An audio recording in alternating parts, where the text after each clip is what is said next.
We've got Saturday afternoon baseball from Oracle Park, and today the Giants and Marlins meet in Game 2 of the series, and it's right here on NBC Sports Bay Area. Hi again, everybody. I'm Dwayne Kuiper. To my left is Mike Kruko. Well, the Giants, look, they didn't score much at all last night, and they need to get the thing back into the swing of things. So what would you like to see today? Some hitting or some pitching or both? Well, yeah. All of the above. Last night they saw a high-velocity fastball with Sandy Alcantara. Well, they're going to see another one today with Yuri Perez. He'll hit triple digits with velocity. The Giants counter with Robbie Ray, who really has had nice lifetime numbers against this Marlins team. Lifetime in 63 innings, an ERA of 2.29. And so he'll be on the hill today with a lot of confidence. It's just going to come down to getting on base, providing opportunity, and getting the money hit. The Giants have really been slow in developing momentum in that regard. So hopefully today things can change. Yeah, they like to see Adames and Devers get things going. It would certainly help this offense. All right, Game 2 coming up. Stay tuned. When we come back, we will have the lineups and the first pitch right after this.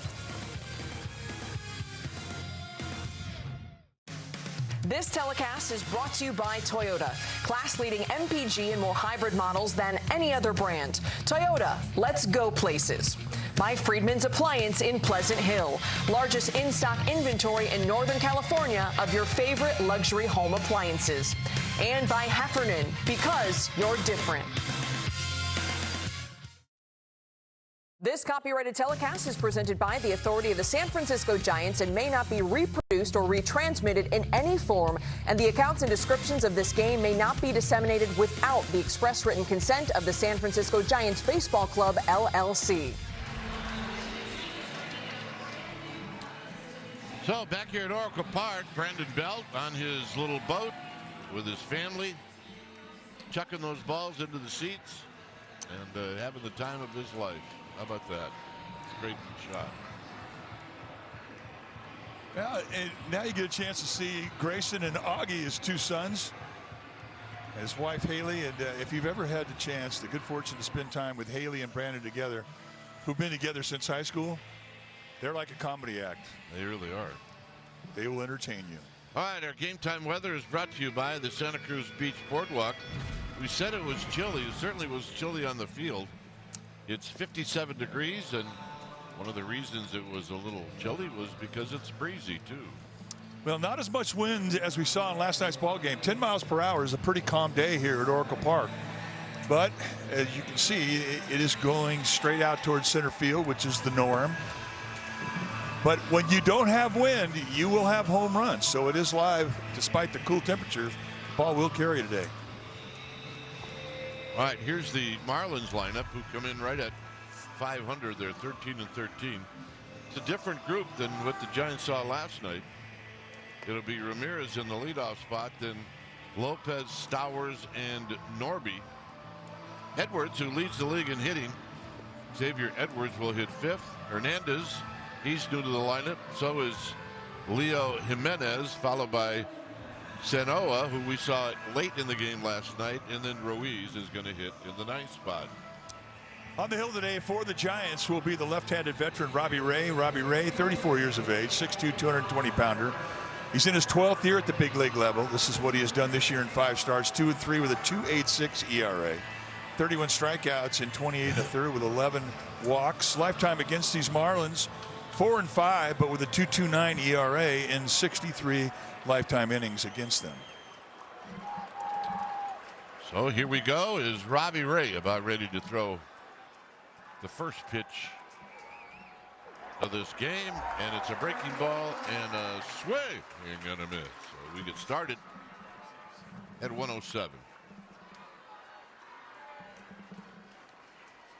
Anytime you have an on-field ceremony and you never quite know how long it's going to go, and you're only 2 minutes late, that's a good job by everybody.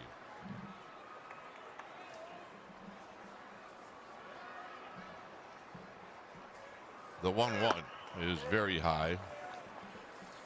Ramirez last night hit lower in the order, and he went 1 for 5.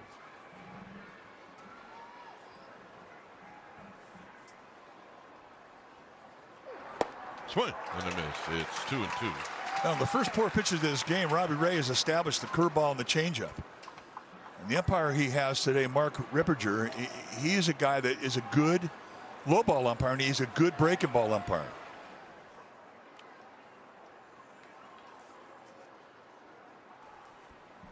The 2-2. 3-2 with Lopez and then Stowers. Mike mentioned the home plate umpire. The first base umpire is Livensbarger, followed by Mercell and then Bellino. And he went around, and that's how this game gets started. Ramirez can't believe it, but I do think he went around. Yeah, Agustin Ramirez giving first base umpire the stank eye. Well, let's take a look at the StatCast 3D, powered by Google Cloud on Robbie Ray. He's a 4-pitch guy, 4-seamer. That's his fastball that will average around 93 miles per hour. He can hump it up there a little bit hotter. Slider, changeup, and knuckle curveball, and he can strike you out with all 4. Here's Lopez. Lopez comes into this game hitting at .330. He went 3 for 5 in the game last night. The Marlins had 16 hits in their win last night.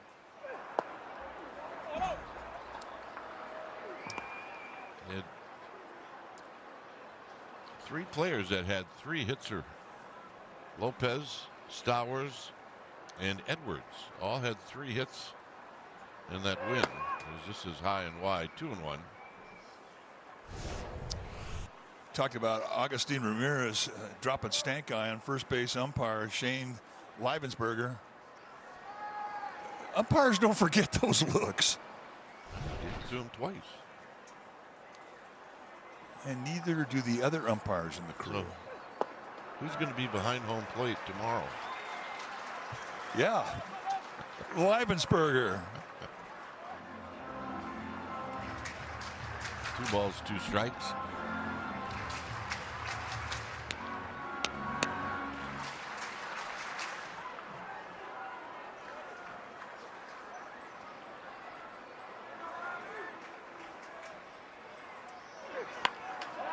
Soft line drive, but a base hit. So Otto Perez kept his hands back and poked it into center field. All right, let's take a look at the Giants defense. It's brought to you by Walkup Personal Injury Law, starting in the outfield from left to right. It'll be Ramos, Gilbert, and Jung-Hoo Lee. They're all good assist arms. Adames and Schmidt will be on the left side of the infield. Arise and Devers will be on the right side. Patrick Bailey, he'll be in the squad, putting down the signs. As you look at McCovey Cove. Here's Stowers. As I mentioned, Stowers with 3 hits last night. This is only his 16th at bat. He's just coming off the IL. And in those 16 at bats, he's got 6 hits.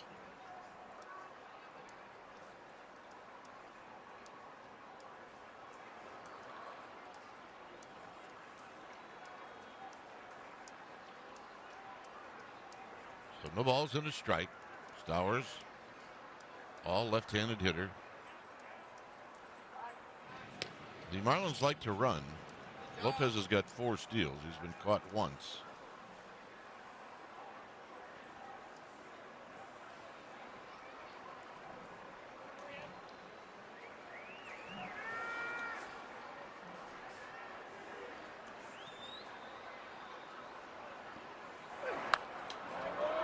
They're not a home run hitting team, but they are a running team.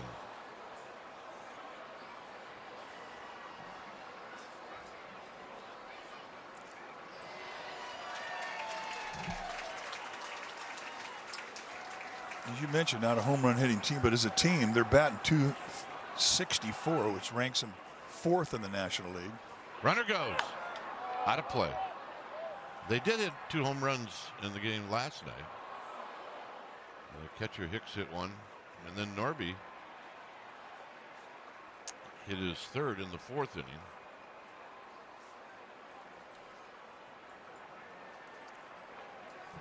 Hicks not in the lineup.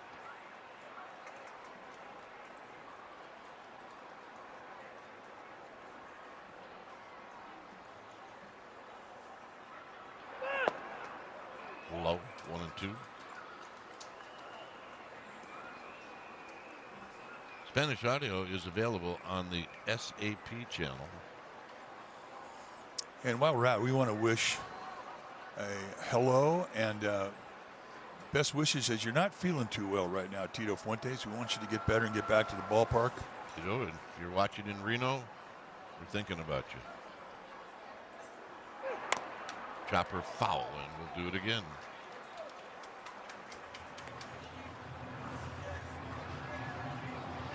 Talked to Erwin Higueras, his partner over on Spanish radio, and Erwin was saying, I really miss Tito a lot. But the upside is Erwin said, I can at least talk now. Yeah. Here's another 1-2. It's low and away. Erwin had to get a new partner, so Sergio Romo filling in on Spanish radio.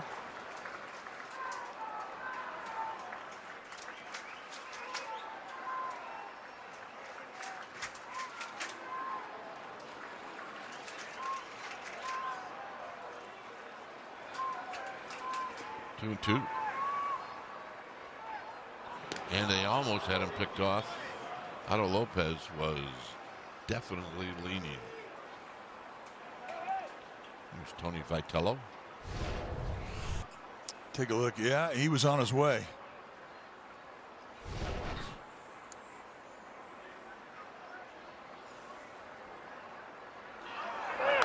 That was it for throws over. So Otto Lopez obviously knows that. You get two disengagements, two throwovers, or a throwover and a step off, or two step offs. Now you can still throw over to first base, but if that runner goes back to first base and he doesn't try and steal, that's a balk.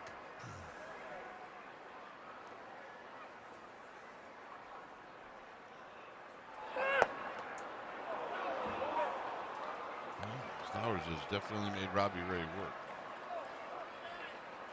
Next pitch will be number 20. This becomes a big pitch, and Otto Lopez is definitely going to be going 3-2 here. He goes. Jam shot. And caught by Robbie Ray. Didn't you love to get jammed in your first at bat? I mean, it turns out, I mean, it was a good at bat until then. Well, and from Robbie Ray's perspective, it was a bad at bat until then. Here's Connor Norby.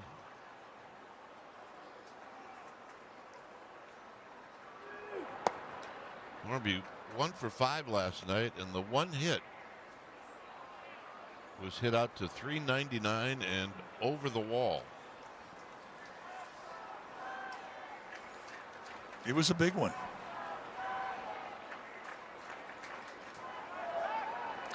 I mean, last night he was hitting the 9th spot. He hits a home run. Now he's hitting cleanup.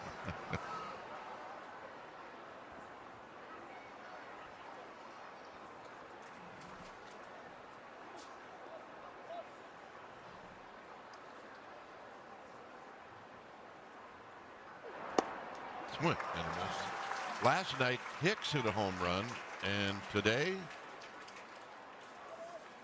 he's in the dugout. A ball and a strike.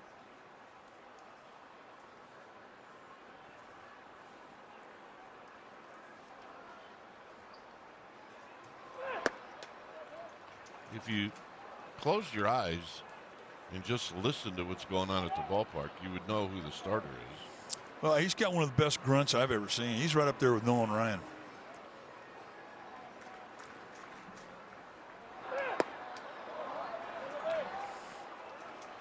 The other thing, too, is when you're taking your bats against Robbie Ray, he is going to have a huge upper body turn. You're going to see his name and his number before he comes to you. Because of that, he hides the ball well. So the league's leading hitter is going to hit. Is Norby with a good at bat, and the pitches keep piling up here in the first inning. So given that, Patrick Bailey goes out.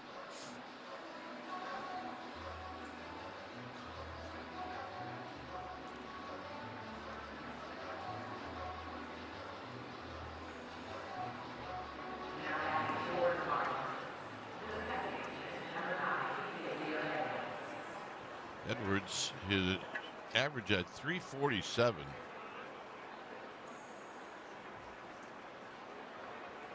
And he went 3 for 4 in the game last night, and he fouls this one back. He's never had an at bat against Robbie Ray. Robbie Ray had a start last year against the Marlins, and maybe Mike talked about it. He threw a 2-hitter. He gave up 1 run, and he got the loss. That's a big league hang with him.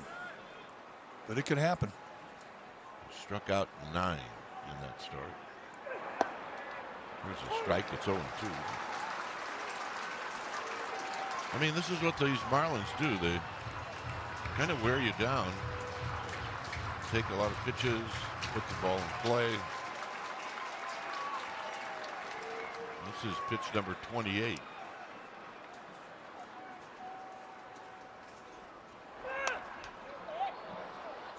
he's swinging a foul out of play. That was a lot of strike zone in that 0-2 count.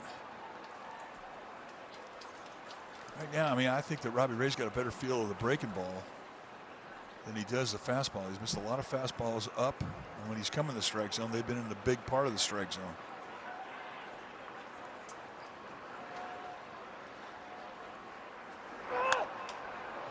Check swing foul, another fastball. Next pitch will be number 30.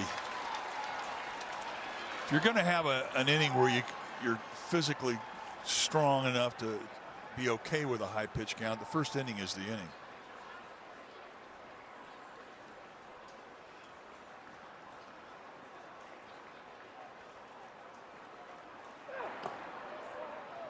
Bailey with the block. It's 1-2.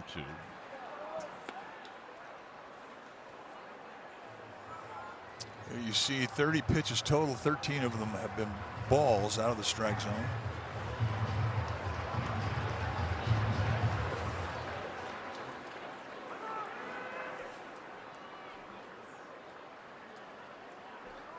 Edwards takes his timeout.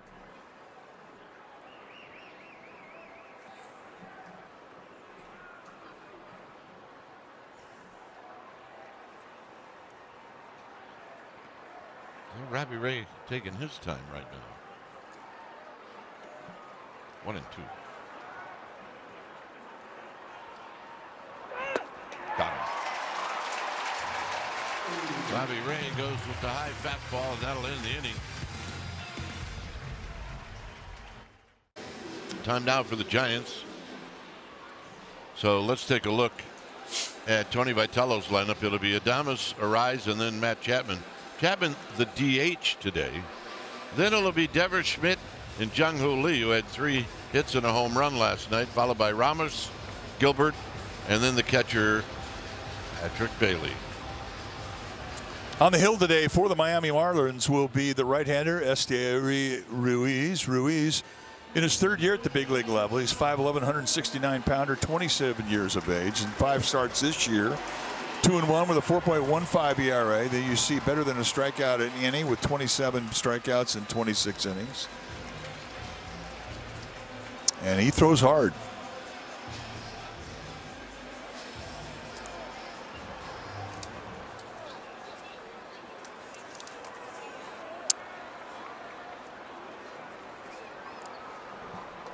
So here's Perez and a strike. Yeah, way to pick me up. I think I said Esteury Ruiz. It's Perez. Thank you, partner. That's right.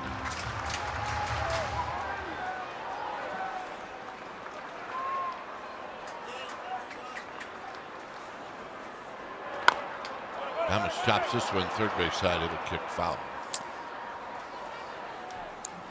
Let's take a look at the StatCast 3D powered by Google Cloud on Yuri Perez. 5-pitch guy, a lot of fastballs. When you throw 100 miles an hour at times, you will throw a lot. It's got a slider, a sweeper, a changeup, and a curveball. The slider probably is #1 breaking ball. Lifetime against the Giants, 1-2 with a 3.13 ERA.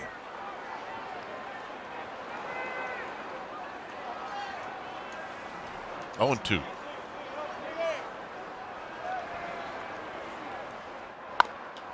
Adames pulls it foul. Adames had an 0 for 5 in the game last night. The Giants watched the Marlins knock out 16 hits, but they had 11.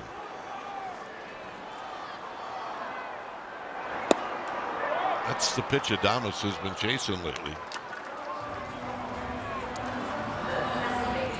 Take a look at the Marlins defense. It's brought to you by Walk-Up Personal Injury Law, starting in the outfield from left to right.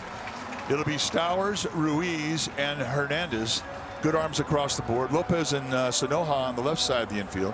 Edwards and Norby on the right side. And Augustine Ramirez, he'll be in the squad, putting down the signs.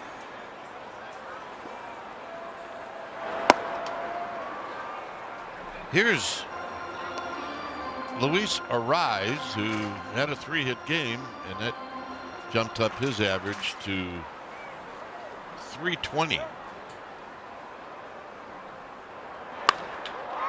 He's got another hit.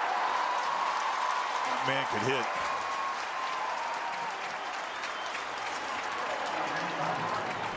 And it doesn't matter who's out there throwing. You put something in the middle of the strike zone like that, I mean, you're asking for trouble, and it goes right back the way it came.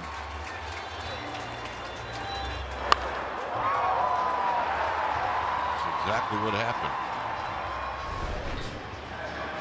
Now, Arraez has got 4 steals. He hasn't been caught this year.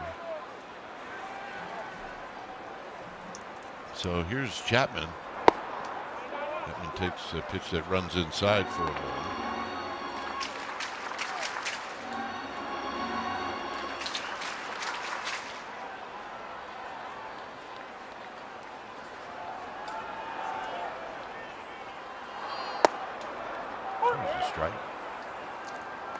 Kind of a backup slider. And when you see a slider, the spin of a slider, I mean, you expect it to break. When it doesn't do anything, it becomes a great pitch. Because nobody expects the slider to go straight.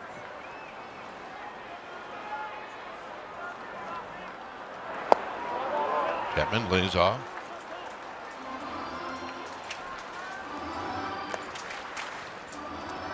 Yuri Perez, 6'8", 220 pounds. See, that's what happens when we have a Brandon Belt ceremony before the game. I have the center fielder being the starting pitcher. Yeah. Brandon Belt is in the house. Uh-oh.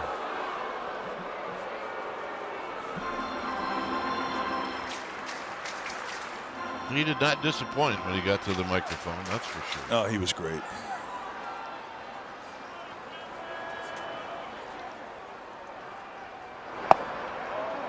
Right at the knees. That's just an easy 98. I mean, when you're 6'8", you're going to have long arms, long legs, and long arms. They could give you the illusion that you're not really throwing that hard because of the arm action, but lazy arm action is really a great deception. It really is a contrast in styles when you think about Robbie Ray, and he grunts and puts everything into each pitch, and then you got a guy like Perez who looks like he's really playing catch in the backyard. Just easy, lazy arm. Robbie Ray, he's a max out guy.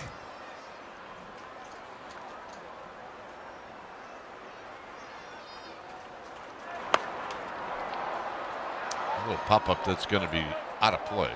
Norby giving chase. There's Robbie Ray. Doesn't need a jacket. Just give me a towel, wrap up my elbow, I'm good.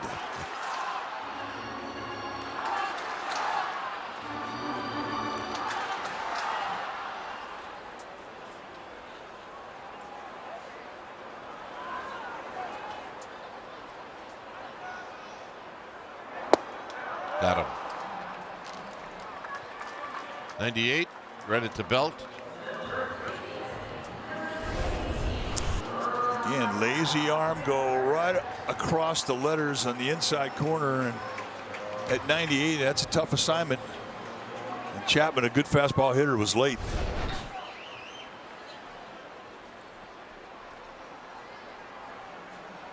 Here's Devers.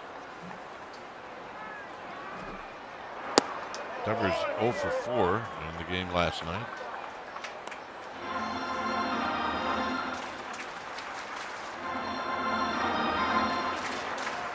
He will definitely try to swing his way out of it.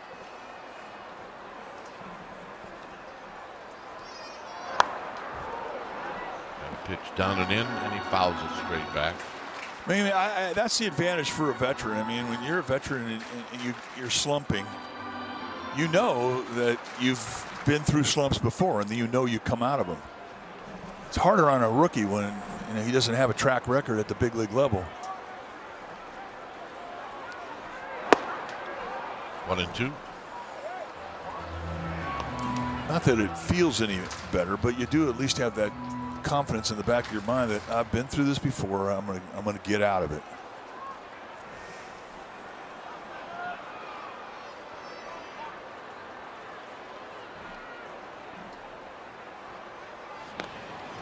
Arise is back.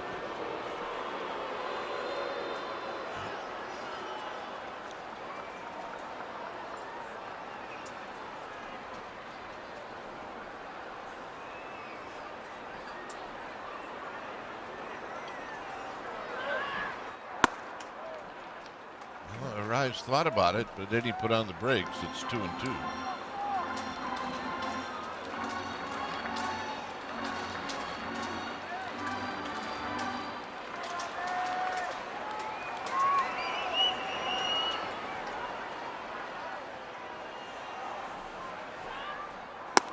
Got him. In the end, Perez strikes out the side. It's 0-0. This telecast is brought to you by Santa Cruz Beach Boardwalk. Does it even count as spring if you don't go to the boardwalk? Buy online and save now at beachboardwalk.com. Out of the Cove. There you go.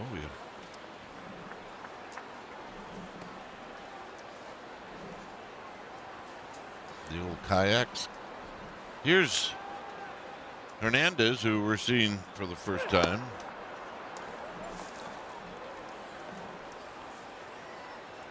Heriberto.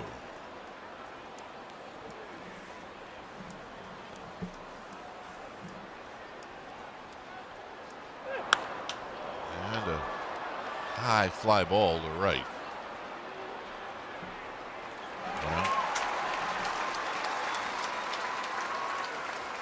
Well, today is the Junior Giants Glove Drive. Your $30 donation helps buy a brand new glove for a kid in need. In return, get an Adamas jersey pin or a Brandon Belt captain's pin, all in honor of today's celebration. sfgiants.com/glove drive. Remember the days where you actually could donate a real glove? 500,000 kids have come through Junior Giants program. 500,000. Remember we have the big day where they could bring them all in, and then Sue Peterson would post the picture of the pile, looked like a pyramid of gloves. Yeah.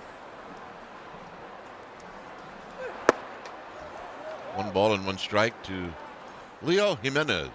And there were some pearls in there too, some old gloves. I mean, 50, 60-year-old gloves.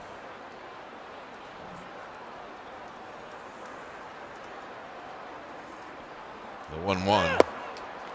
Remember the 1 year Sue found one? It was a Gus Bell model. Remember, I got it for David.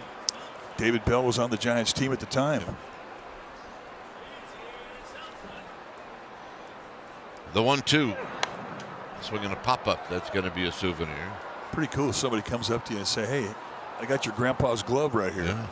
Not your dad's, your grandpa's.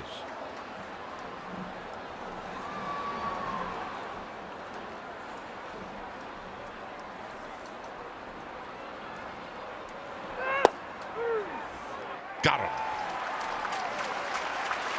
Jimenez knew it.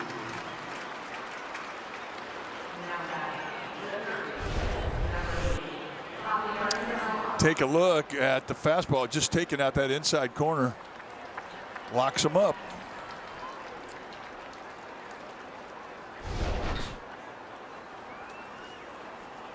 Here's Sanoa.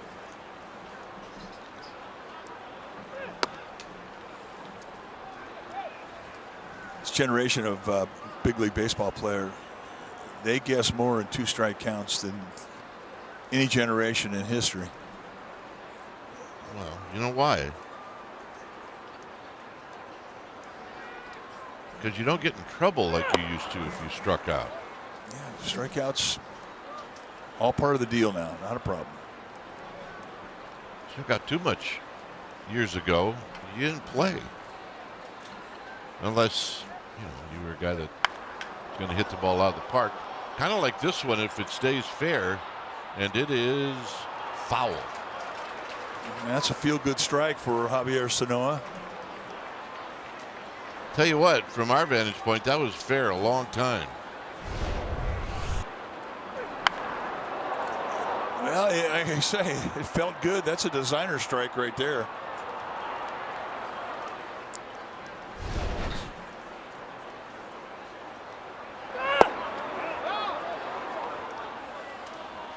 Three and one.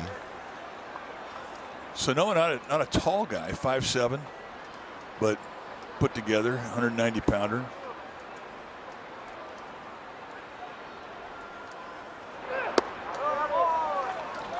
So the second walk issued by Robbie Ray. This one comes with 2 outs. And Ruiz is going to hit.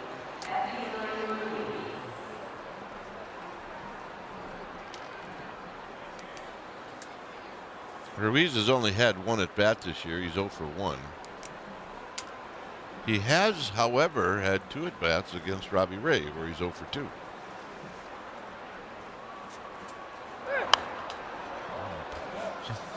All of a sudden, these Marlins are hacking. Well, I mean, they've been a physical team for the last several years. And a lot of these guys really got to the big leagues at a young age, and they basically were being allowed to learn the game here at the big league level, even though they were young. Tap foul. But they're a physical team, and they're not afraid to take a good rip at a ball, but they also make adjustments. They're not just guys up there trying to pull. They'll use the whole field. They put the ball in play with 2 strikes.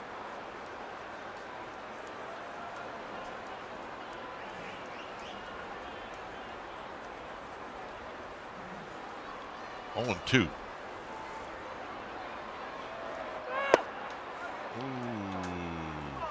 Close.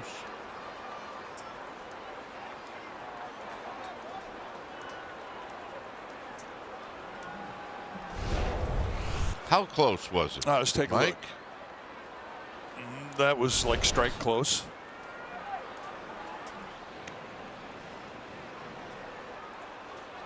I mean, it would be great if a catcher had access to be able to look at the box that we see. You think?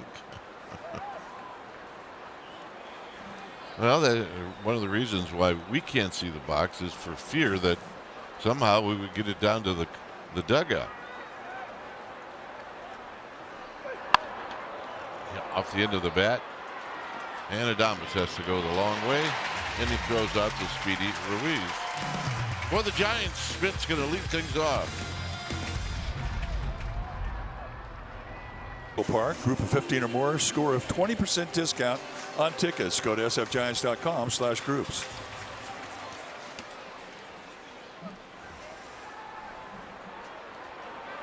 Schmidt in the batter's box. And he takes wide. 1 for 4 in the game last night, hitting .280. So he's hung around that .280 mark for a while now.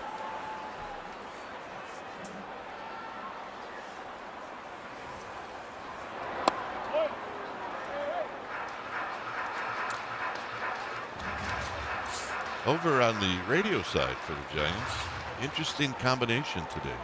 What do we got? Hunter and John. How about that? Hunter Pence, John Miller on radio. And I think they have a guest over there. Brandon Belt. Yeah, I think he's probably hit it over here, too. Not yet, but there's the two of them. Schmidt rolls it foul, 2-2.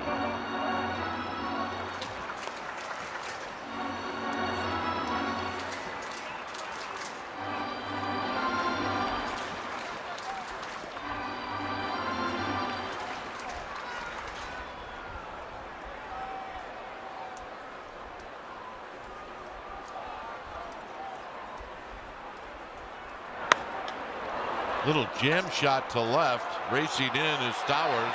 And it falls. And Schmidt never stopped. Heads up! Unbelievable. For the second day in a row, he overruns the bag at second. They throw behind him and get him out. I mean, there's no doubt that he is making the all-out effort, but he just didn't look up quick enough to see what was going on. And that'd have been a leadoff double, too.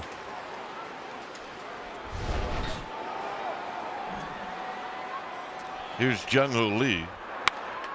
Jung-Hoo hammers one. Way out into Triple's alley. And off the bricks. And he's got a double. Man, is he hot. Turn that baby around. He is on fire. I mean, you throw anything close to that strike zone right now, and he is jumping on it. I mean, he's hitting 400 these last 12 games, or last 13 games, and he's adding on to it.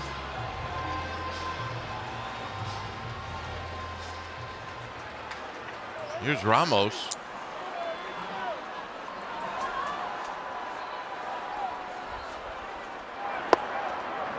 Ramos gets a breaking ball for a strike.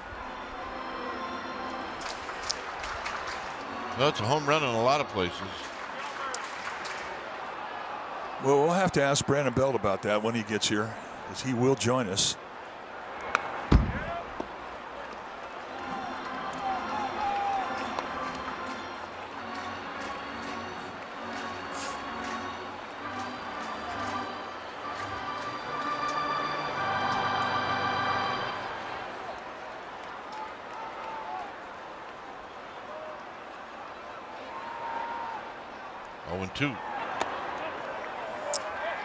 You know, for Casey Schmidt, I mean, last night, similar situation. I mean, he's coming into second base looking over, and there's nobody covering third. In the back of his mind, he's thinking, I have a shot to get over there. And the same situation presented itself to him today. There was nobody covering third. He took a hard turn around second, realized it was not the wise decision, then slipped and couldn't get back.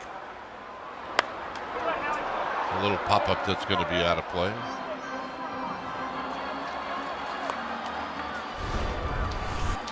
Take a look. He peeks over at third base right there. And there's the stop. And there's the slide. And the agony.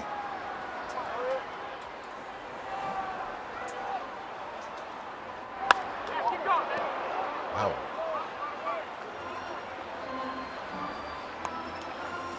Last night. Well, last night, similar situation. He takes a look. He's thinking third base. And there he's coming back. Spikes give out. I'm changing spikes. Yeah. I'm going to go get Luke Gross's spikes. Yeah, and they were like 3 inches long.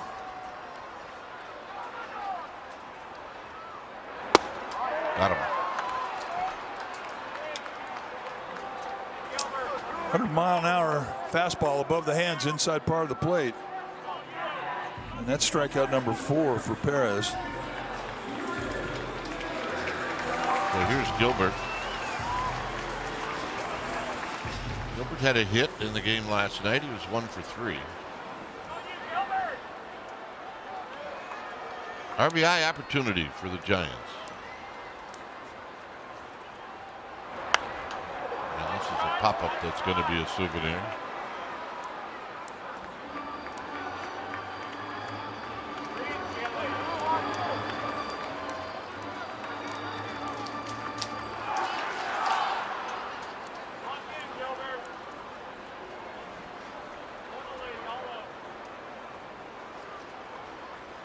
0-1.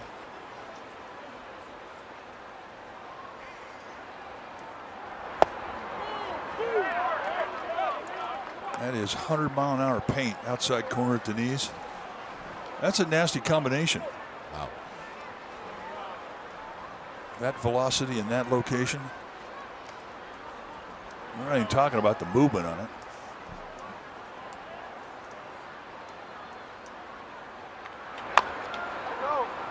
Tapped foul. So Gilbert, following that, lives to see another pitch.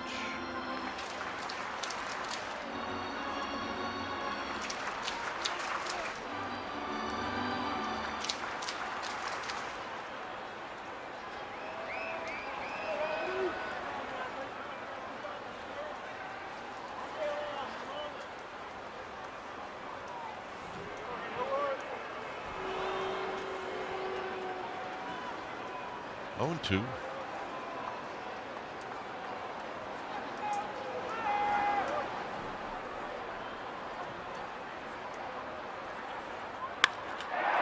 Shot into center field, and it's caught by Ruiz as he reaches up at the last second to end the inning. We've got a guest coming back.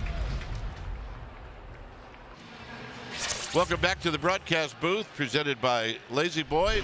We're now in the booth with Hunter Pence. Hunter, there's your camera. Okay. Make that, what did I say, Hunter Pence? With Brandon Belt. That's Brandon Belt's friend, Hunter Pence. And there you go. Here's Ramirez. So today, pretty special, I would assume, in your house. Very special. Very special. Like I said out there, I would have never thought this would happen in a million years. If you told me it, I think you're crazy if you would have told me this before I played, started my career. But pretty special moment. Well, plus your sons Grayson and Augie, they got a chance to see just how you're loved in this city, and that's got to be pretty special. Yeah, no, and having them here really made it special for me because they've been out on the field a million times, but when they got to come out here and throw on the field the other day, it's like they were in heaven, and I didn't think they were going to get that excited about it. So just cool for me to sit there and watch them and see how excited they get being on a big league field. So give me a scout report on your two sons. Can they play? They can play. They're pretty good athletes, pretty good ball players. They just don't listen very well. So maybe one day they'll actually listen and start to get a little bit better. So does it remind you of anybody? I'm sorry, say that again? Does that quality in your sons, not listening very well, remind you of anybody? Oh, yeah. That was definitely me when I was younger. But, I think you think they're not listening, but then, a little bit down the road, they'll say something, they'll do something that you're like, well, maybe they did listen to me that one day. So I think it just tells you it's a delayed response. Here's Otto Lopez, who takes high. We're visiting with Brandon Belt. Everybody looks good and healthy. Haley looks great. Yeah, they all look pretty good. I'll keep them around for a little bit. Otto Lopez waiting on the 1-0. So Haley won your heart with blow pops? She brought me a blow pop after a game one day, and I was like, this girl's special. Anybody would bring me a sucker after a baseball game, I better hold on to. And but even before that, in 8th grade, we were on a overnight field trip, and she was trying to make out with me when we were playing hide and seek, and I'm like, my gosh, this girl is aggressive. And it took a couple years, but I finally came around to her. Well, her mom and dad are here too. I probably shouldn't have said that, but they'll find out either way. Yeah, it's 2-1 to Otto Lopez. A blow pop. And he went around. It's 2-2. Does this place ever get old to you? Not at all. Not at all. I mean, I'm telling you, I was riding in from the airport, and I felt like I was driving up to Disney World. Just that excitement you get when you get somewhere, and just you get anxious and get ready to get out there and do some stuff. So it's cool for me to do that. Here's the 2-2, and this is driven to right. Lee with a long run, and he's going to make the catch. Nice play. My kids love him. You know what? It is true. The kids really love Jung Hoo Lee. Yeah. I like him too. He's a good ball player. He is. He's a ball player, no question. What's the one thing about the game you miss? Probably more than anything, I miss just being around the guys, I guess. I mean, I know that's kind of cliche, but, I don't miss the traveling and being away from my family, half their lives. But I'd say just being around the guys every day and letting loose in the clubhouse and messing around, joking around. I miss the competition. Now I play golf, and I'm angry all the time playing that sport. But I get to compete with myself doing that, get to compete against other people. Are you a good golfer? Not yet. Can you hit it a long way? I can. I've had to tone it down a little bit just so that I can keep it in the fairway. But take a little off. I'm learning. Yeah, I'm learning. Just throw a little change up out there and keep it in the middle. Here's the 1-0. I read something today that I didn't know. Tony Vitello was talking about recruiting you when you were in high school, and he said you and Kershaw were the top 2 pitchers in Texas. Well, I didn't know that. We know who number 1 was. That was 100% me at the time. I was a better prospect. And then something happened between our junior and senior year, and it switched a little bit. But well, yeah, but he couldn't hit like you could. No, he doesn't. He never got a hit off me. I may only have 1 off him, but it's still beating him. Here's the chop foul. Here's the story right here. I remember joking, maybe if you come to Missouri, we'll let you hit too. Yeah, see, I only had a few, like 2, 3, 4 coaches and scouts back in the day that really actually considered me as a hitter. And he was one of them. But I always thought I was going to be a pitcher. I never even thought about hitting. But I knew when I went to college I wanted to do both because I wanted to play every day. So that was very enticing to me, but I was always a Texas fan. So when they gave me the call, it was a no-brainer. Ramos comes in and makes the catch. All right, let's check out World Series history. Hits in all 7 games. I don't know if you do this. I did know it. I'm glad y'all brought it up, too, because this is I want people to see this, how good I was. That's kind of hard to do. I remember them saying it back in the day. I think me and Hunter both had hits in every game, and we were like the first teammates since I don't know when to have hits in all 7 games. Lord, it's hard to be humble. You know what? When they have a day for you, you try to be humble out here, but it's impossible. That's out the window. Yeah, but if you get a hit every game of the World Series, I mean, I'd be proud of that too. Hard to be humble. I'd have a ring made out of it. Honestly, it really is a cool thing to happen to you. I kind of knew it at the time because I heard them say it, and I'm like, man, that's kind of cool. I never even thought that would be a thing. You don't think about, I'm got to make sure I get hits in every single game of the World Series, but it was kind of a cool moment for me. It's 1-1 to Connor Norby. Well, I remember when you got to the big leagues, and the Giants had just got through winning in 2010, and we were telling you guys, you and Brandon Crawford, yeah, it's unbelievable, and you guys were dead set that you were going to get there, and you were going to get one of them, and lo and behold, you both got 2.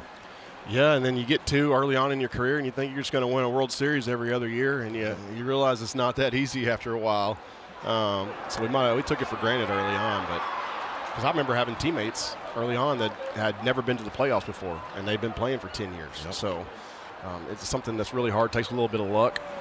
So I was very fortunate to be able to be on 2 World Series teams. Well, what do you think your edge was as a team? Why do you think you won those 3? What was the one thing that you thought was your advantage that other teams didn't have? A couple things that pop into my head are, our coaches were just like every good coach that I had. They cared about the small details, and you were going to do it right. They had high standards on it, whether it be base running, defense, it didn't matter. We had a good group of leaders on the team, veteran leaders, that helped this entire group of different personalities mesh, and we rooted for each other. And I think that's hard to find in the big leagues because it's always a competition between you and your teammates, whether people want to say it or not. But, if you have somebody that's playing in your spot and you want to play there, well, you have to do better than them. So it's hard to really root for somebody like you want to, but we did that. We rooted for everybody to do well. There's the walk. So I think you and I missed the boat. I came up with the baby giraffe. It was on you, and we got nothing out of all the baby giraffe hats in this ballpark. I know. How did we not license that to them? I'm too stupid to come up with that. It has to be you. It's such a fun thing. And then that day you went out to the zoo, man. Yeah, we had Pablo the panda here, Yep. and me the giraffe. It was literally a zoo in here every night. Kane the horse. Fun. Yeah. Yeah, it was just a fun bunch to watch. It really was. And the point you make about loving each other, it was so obvious when you walk in that clubhouse every day. I think that's what it boils down to. We loved playing the game with each other. Robbie Ray right now, you can see he's struggling a little bit, trying to get after the strike zone. That guy's huge, by the way. He's a lot bigger than you think. You're right. Yeah, my gosh. This is Edwards. Edwards with a check swing. Look at this. There's the throw home. It's going to be late. And when you can hit, I guess you can hit. It's 1-0.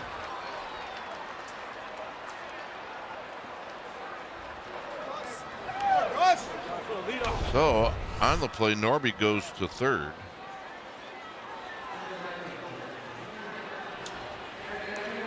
There's a reason why guys like that are leading the league in hitting. Takes every part of that bat to hit 300. Yes. Sometimes Well different said. swings. So here's Hernandez.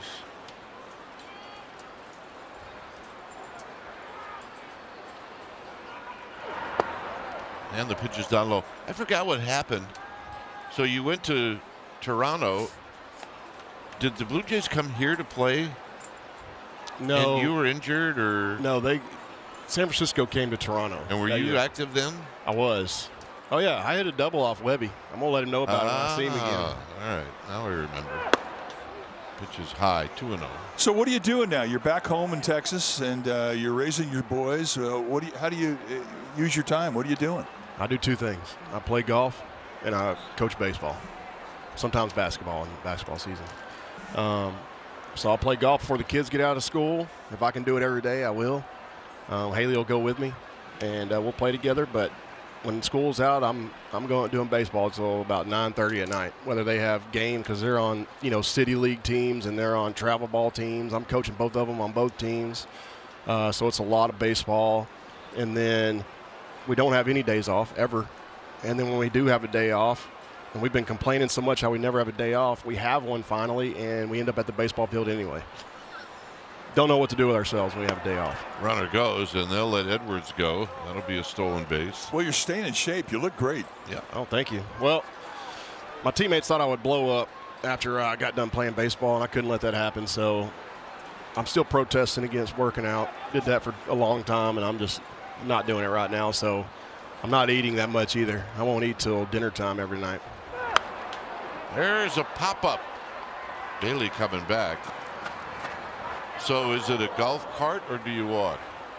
No, I'm not walking. No way. I'll walk if I have to. I just became a member of Wild Spring Dunes. It's like 30 minutes from my house. It's the Kaiser Group who did Bandon Dunes. Have you ever heard of that? Oh, yeah. In Sand Valley in Wisconsin. They'd put one in the middle of nowhere in Texas, and became a member there. It's walking. So I'll do that, and I actually enjoy it more than I thought I would. But no, if there's a cart available, I'm getting in it. Yeah. The 3-1 coming up to Hernandez. Cute foul.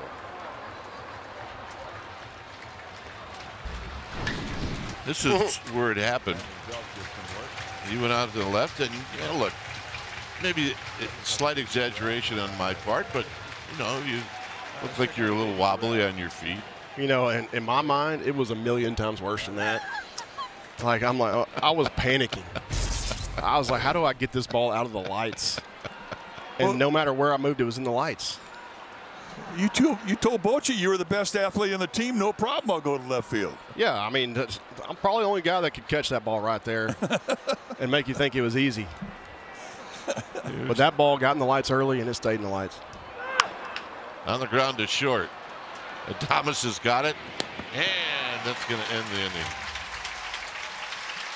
All right, it's 1-0. You never look better, young lady. Back here at Oracle Park, we're with Brandon Belt. This is a great picture with. Oh my gosh! And the fellas, look what they did. They dressed up, and you were the captain, baby. Yeah, you know, I was hoping that picture would never pop up again, but here we are. It's a classic. It is a classic. That was your rookies, right? Yeah, we knew how to have some fun out there. Yeah. You got to break it up a little bit, do the same thing every day for 6-7 months out of the year. You got to have a little bit of fun. Well, you guys made us laugh every day. Here's Bailey. So Longoria was the one that talked you into the duct tape, huh? Well, I got to the clubhouse, the locker room that day, and the C was on there. Oh, it was? It was already on there, and so Longo had put the C on there with the duct tape, and I was going to take it off right away because that just seems a little douchey to go out there with the C on your jersey. Self-appointed captain, and Cap was like, hey, if they fine you, I'll pay the fine. And so when I got the go-ahead right there, I was like, I have to do this now. So, and if I'm going to do it, I better not suck today. So. Well, you didn't. You lit it up. Thankfully, had a good game. You hit a home run. Opposite field, Wrigley Field. Here's Bailey, who swings and misses 2-2. I don't want to tell you how to do y'all's job, but I think I hit 2 that day. Just want to point that out. Well, you hit 2 home runs that day, Wrigley Field. Did you ever think about doing this, being a broadcaster? Not at all. Not at all. I don't know. I think people get tired of me after a couple games. But I do like being up here. It's a lot of fun. You really need to do even if you do 15 or so a year. I could do that for sure. Because it's a way to stay in the game and keep your kids around the game.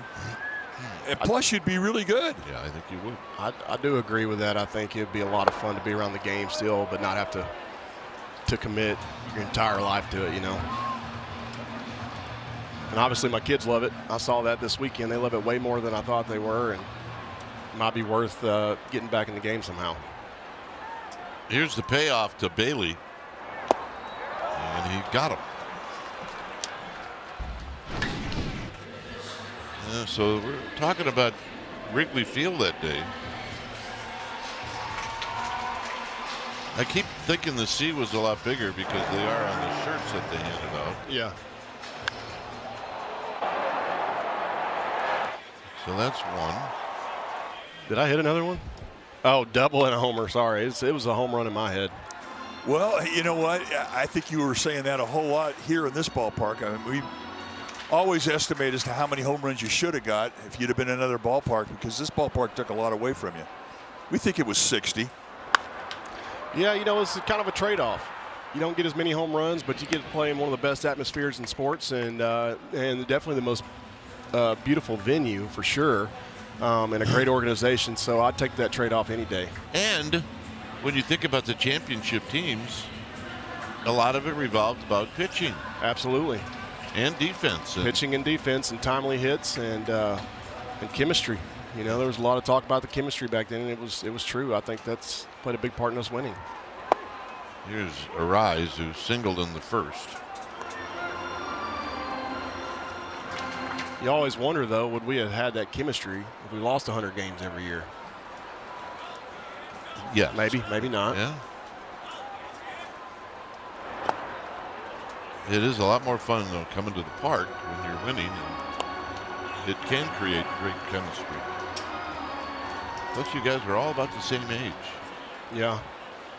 I think 2021, it was one of those years that every year we came to the park, we thought we were going to win. And that is a fun way to play the game. Yep.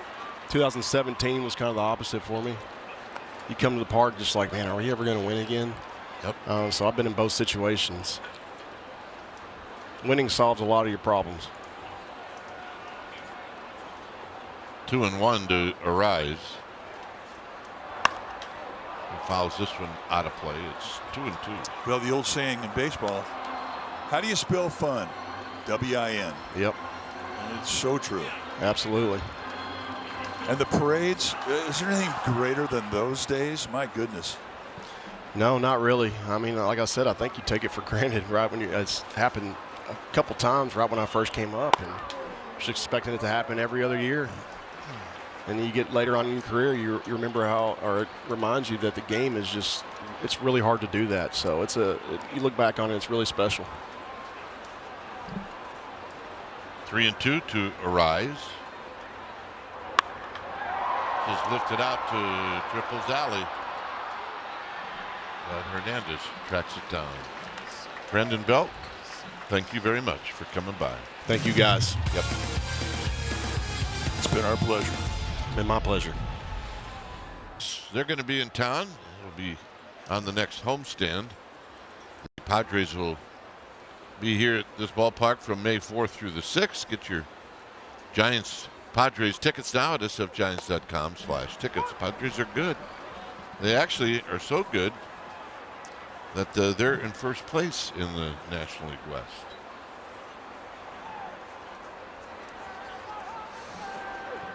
You were telling me about a Dodger game last night. Yeah, Dodgers were ahead in that ball game. I mean, all the way into the later part of the game, 4-1, and the Cubs came back and beat them 6-4, and that's their 10th win in a row. 10 wins in a row for the Cubs. But it's certainly not a game the Dodgers thought they were going to lose with that 4-1 lead.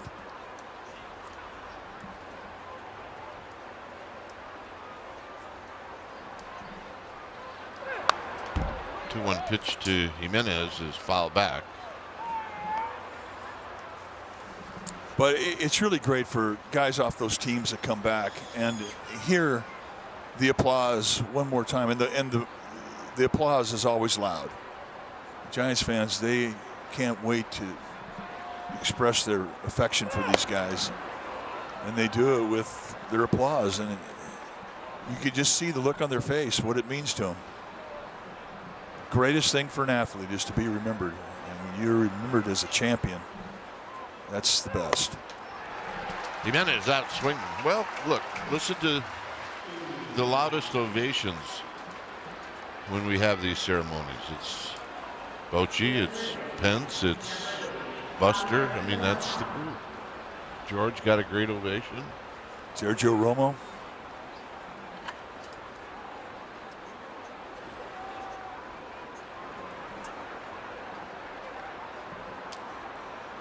Here's Sanoa. Man, that's when you got to think about calling. Taking a second look at. Starting to see the Giants be a little more disciplined to taking the ABS challenge early in the game. Yes.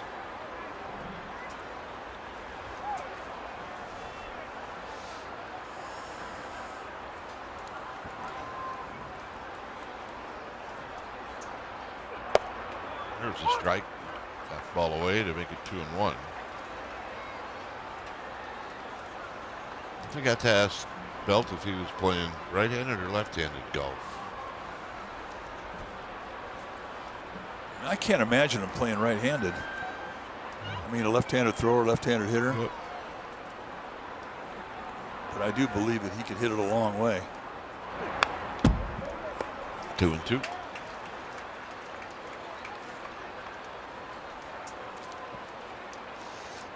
It does take you a while if you're just starting to play golf to realize that if you have to, you do need to take a little off. Hit out to left center field, but in the park to Ramos.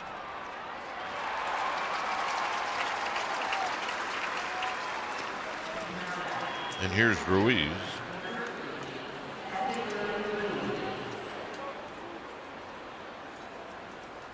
You know, the other thing, too, when you watch guys come back, they always gravitate into the clubhouse and they look for one guy. I mean, actually two.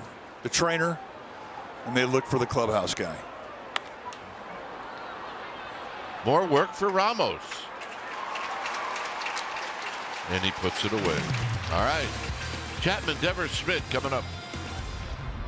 Time now for our powerful performance brought to you by Xfinity 2014 NLDS Game 2. Brandon Belt hits a homer off Tanner Rourke in the top of the 18th inning. Time of game, 6 hours and 23 minutes.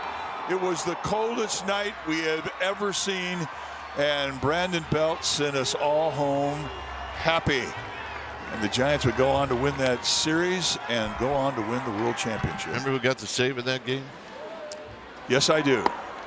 Hunter Strickland. Hunter Strickland. He's a rookie.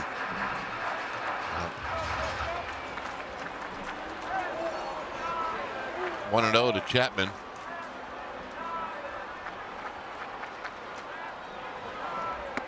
I think Harper hit 4 or 5 home runs off of him, but he did get the save in that game. Yeah. Well, Ticked him off for a situation later on in both those guys' career.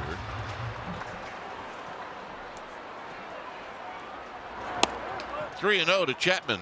Giants will take a walk. that's one statistic that they would like to improve upon, and that's their ability to get the leadoff hitter on base to start an inning.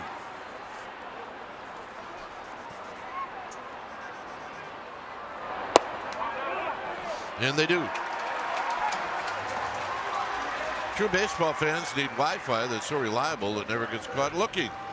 Xfinity Internet keeps you in the game at one price for 5 years and allows you to get online in minutes with the same day Wi-Fi. Xfinity, imagine that.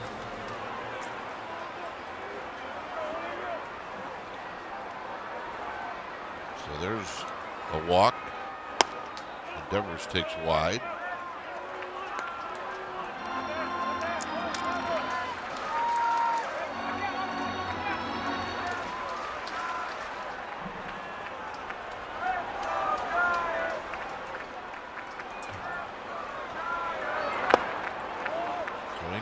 Piece. It's 1 ball and 1 strike. Devers turning back, asking the umpire if that was a strike.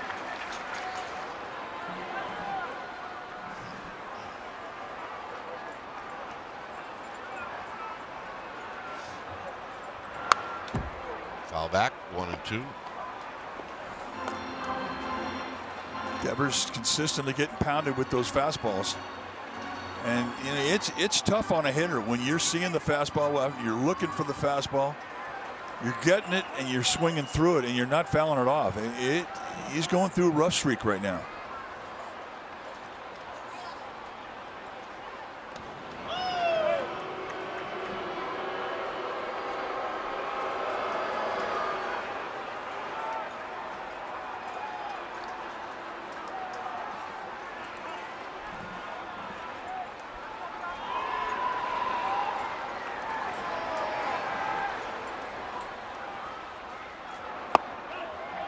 A little low, 2-2.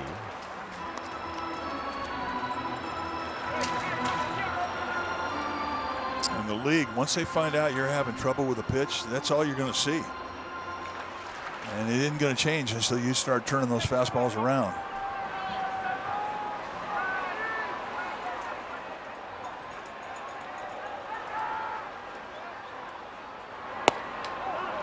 Three and two. Will Chapman go? Well, let's see. Well, the one thing about Yuri Perez is he is not quick out of the stretch. I mean, he will give you an opportunity to get a good jump. Got a lot of body he has to get unwound, getting rid of it.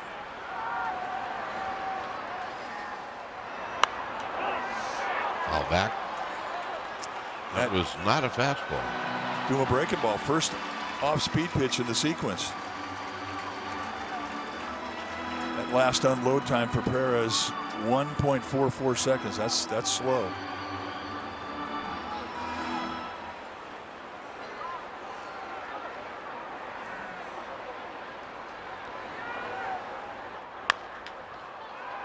Slowly hit.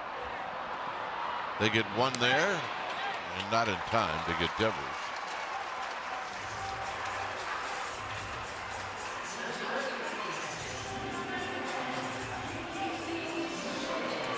So here's Schmidt.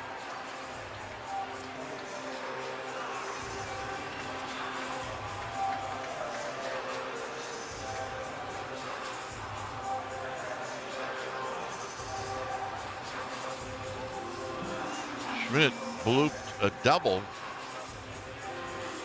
into left field, and was hustling to get into second base. He was bobbled in the outfield. Didn't slow down going into second, rounded second base, and they threw behind him and threw him out.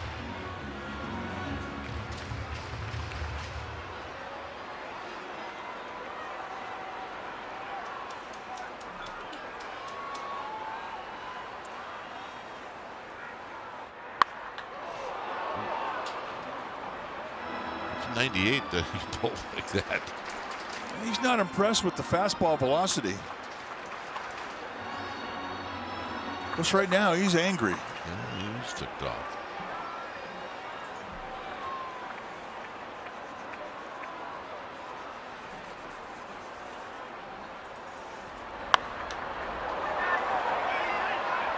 This one may be playable.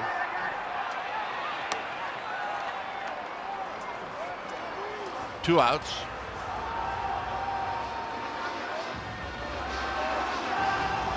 Here's Jung-Hoo Lee. Jung-Hoo missed a water shot, a splash hit by about a foot in the game last night. Come sail along with us. Come sail with us, Jung-Hoo Lee. There you go. I got it. We got it. And tight.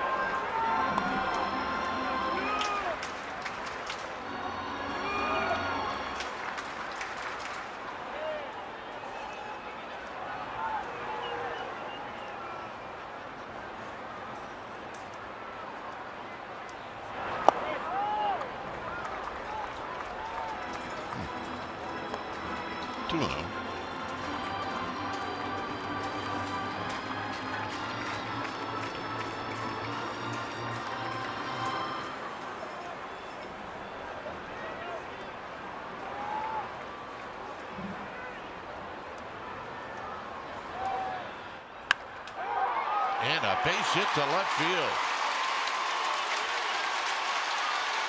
Jung-Hoo is going for two. He's got a double. Stay hot, young man. Stay hot. Absolutely complete control with that head right now. And look at the eyes stay on the ball through the contact point. They opened up a little bit of opportunity as they shaded him over towards the bag. And he finds a weakness in the defense. And just like that, they get two runners in scoring position.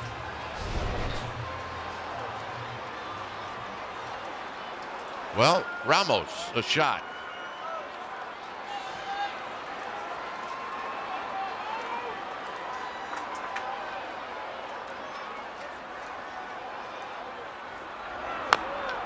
Taps it foul, 0-1. Marlins play Elliot Ramos pretty straight up in the outfield. About as straight up as you're going to see a defense. Slight play to pull in the infield.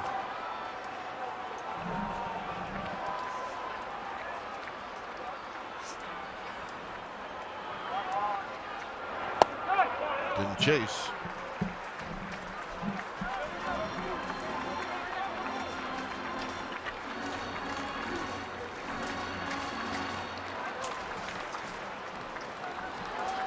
One ball and one strike.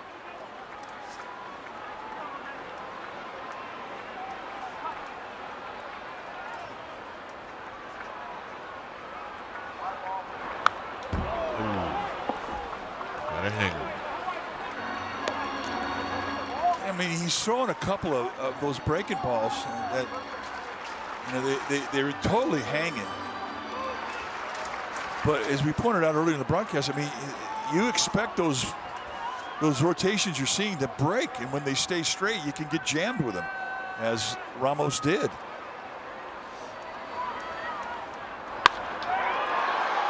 Sharply on the ground, and Lopez will throw him out. We will head to the fifth. is top of the 5th inning. It's 1-0 Miami.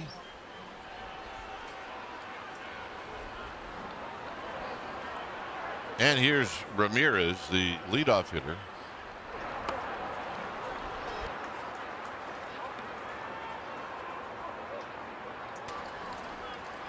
Ramirez singled, and he has scored the only run in this game.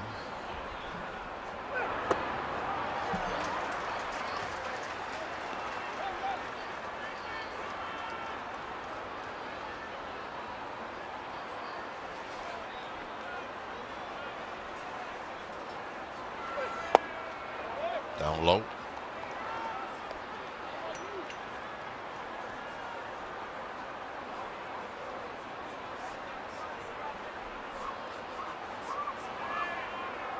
This is the top of the order.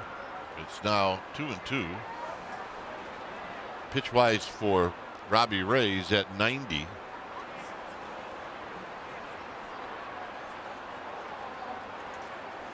came up with a 1-2-3 inning in the 4th, but stressful in the 1st and the 3rd. The 2-2 is low, so he goes 0-2 to 3-2.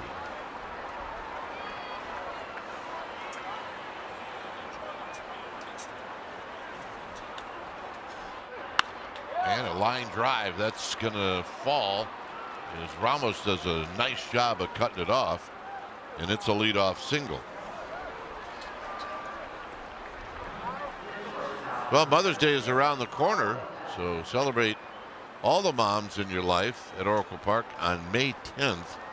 First 15,000 fans are going to receive a quilted tote bag presented by UCSF Health as the Giants take on the Pirates. sfgiants.com/promotions. Here's Lopez. Lopez takes a strike.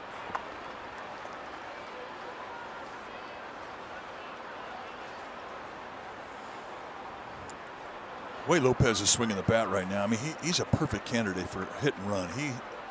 He has a huge hole on that right side of the infield too. Fouls this one back.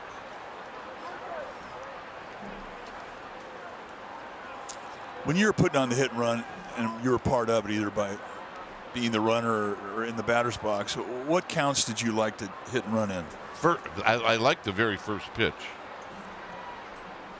Because you figure the hitter or the pitcher's trying to get out in front.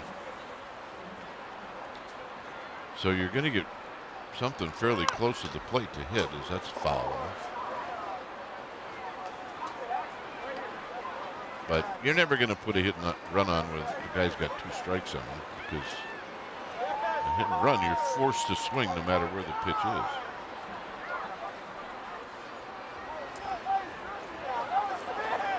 0-2.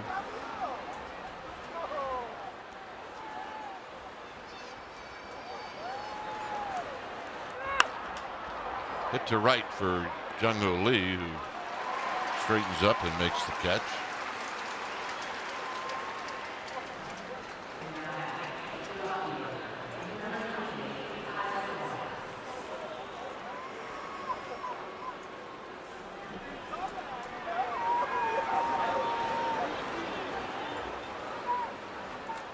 Here's Stowers.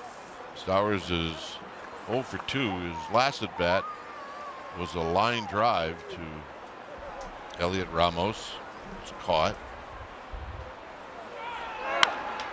Runner goes. Adames, 1-2. And that'll end the inning. All right, Giants are coming up. 1-0 Marlins. We were treated to the super duper burgers today. And they were good. They were super duper good. We had burgers and French fries and malts. Can't tell you the last time I had a burger, French fry, and a malt, but man, were they good.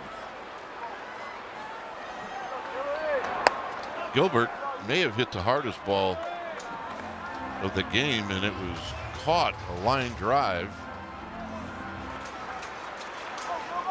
in the second inning to the center fielder, Ruiz. 2 balls and no strikes.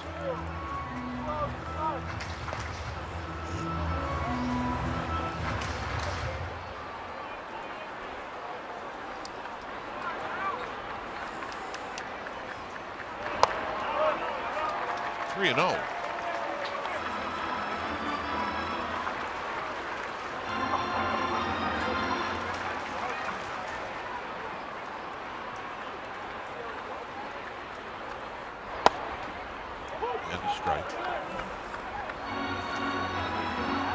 Time to get the bats going, Mikey.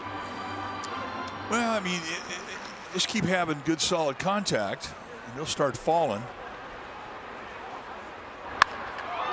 Driven to right, and it is out of here. Time to get the bats going, Mikey. Yeah, that's a pretty good start. And this game is tied. And you never know what this kid might do as far as a celebration. So keep an eye on him.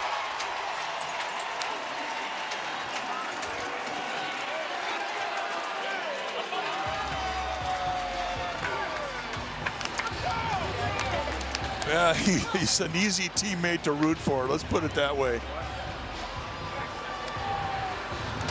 So now he's got the 1 and 2 hardest hit balls in this game.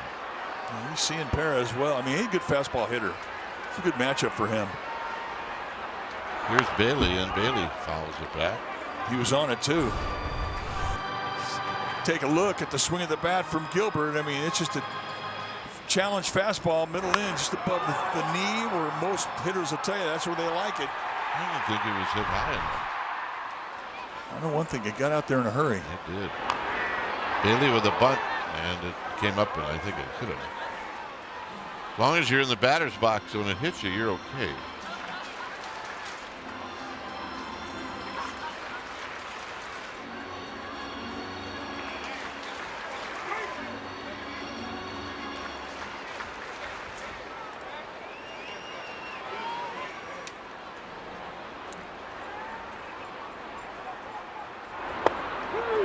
And he got him.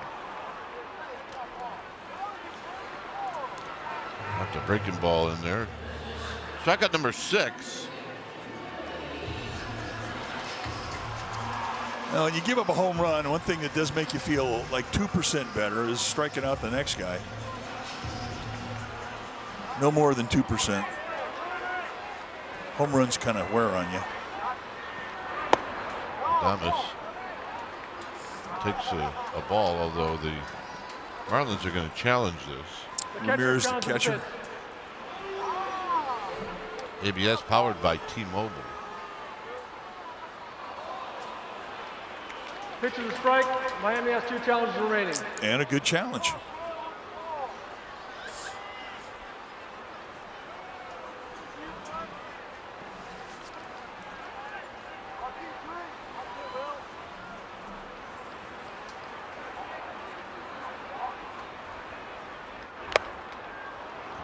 Chases, it's 0-2. You know, the other thing we're finding out about the ABS is that guys that are hot, they win the challenges. Guys that are not, they lose the challenges. It's just the way it seems. It does. It seems to have a pattern. You're right.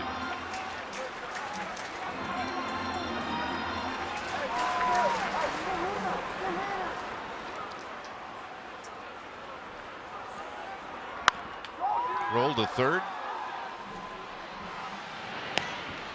Sanoa makes the play.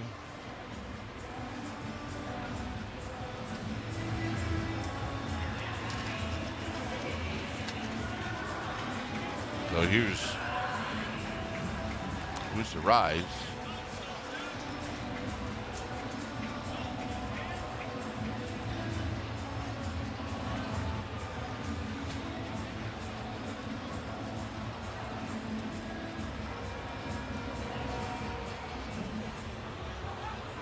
Ramirez trying to shake off a little ding he took on his knuckle.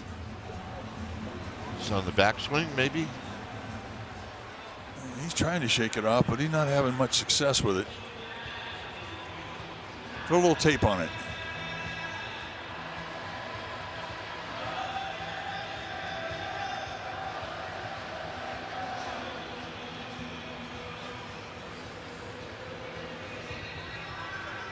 Catchers, not a problem. A little tape on it. You know what? If you want to use some duct tape, that'd be fine too. Not a problem. Brandon Belt's got all the duct tape you need.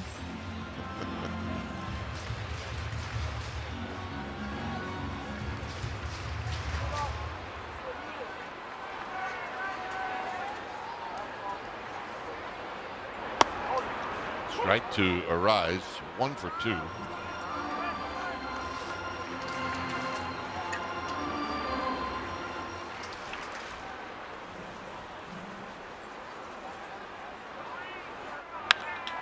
And a sharp ground ball.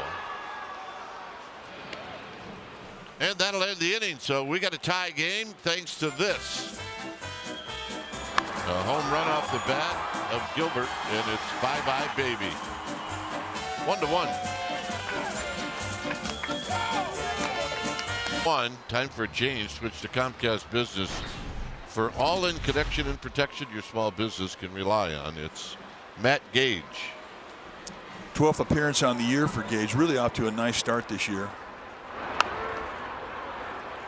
Take your at-bats against Matt Gage. You're going to see a slider, sinker, four-seamer, and a split-finger fastball. Big fella, 6'4", 261 pounds, 33 years of age. Gage, a 10th round pick by the Giants back in 2014.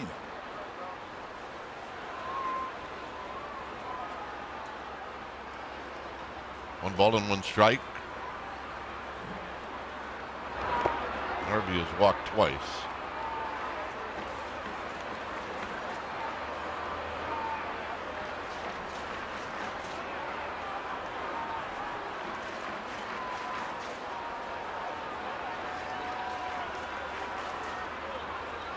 Two balls and a strike on deck is Edwards.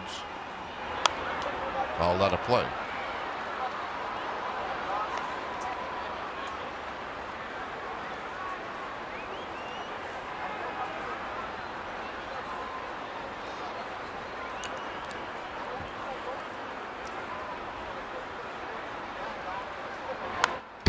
Foul back. You got a pitch to hit.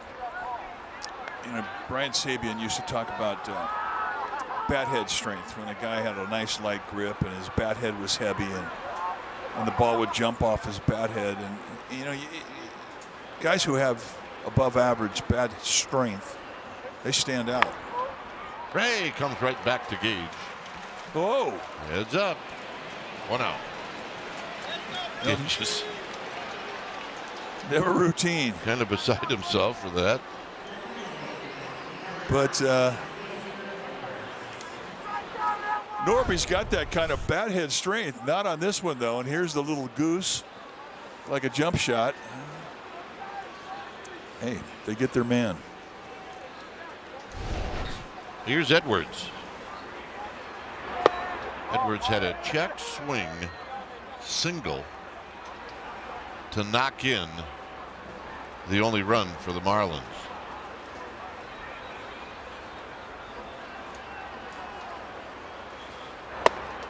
Swing and a miss.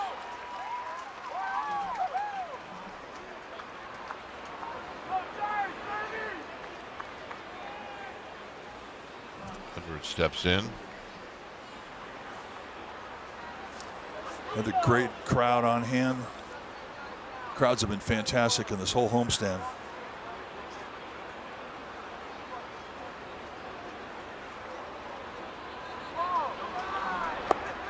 And it's down low from Gage. It's 2 balls and 1 strike.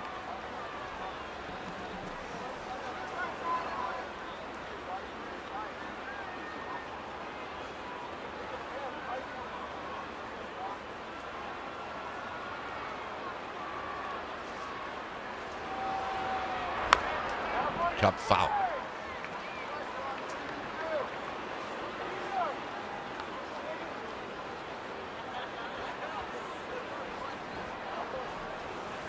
Vitello watching this 1-1 pitcher's duel now with Robbie Ray out of the game.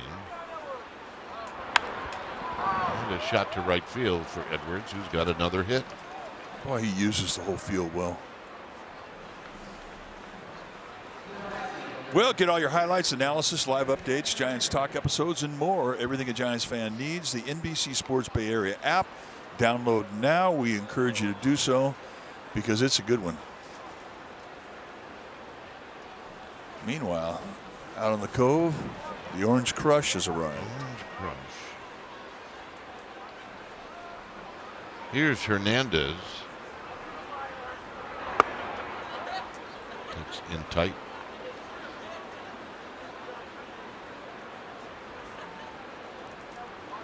Fly ball to right and a ground ball to short.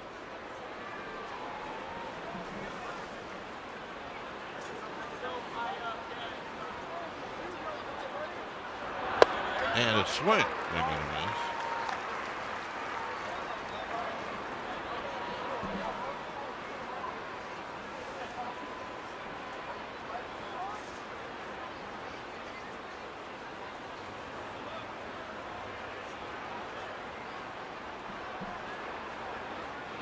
Going to throw to first and almost threw that one down the right field line.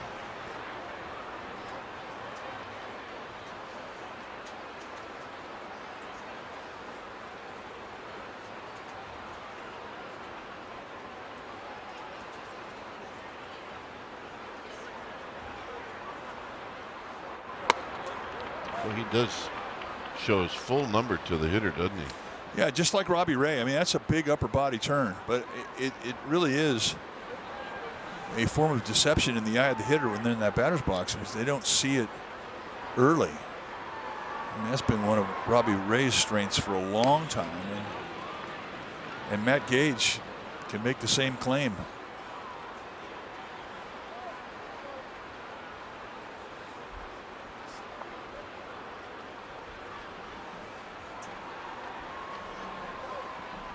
Two and one. Runner goes. Rolled to Arise, who will get the out. As running right by Arise was Edwards. There's a lot going on there in the mind of Arise as this ball's coming to him because he wanted to stay close to the bag with the idea that he possibly could be in place to step on the bag at second, get the force, and complete the double play. Does that affect your concentration to catch it? It affects it a lot because you see how everything was coming together at the same time.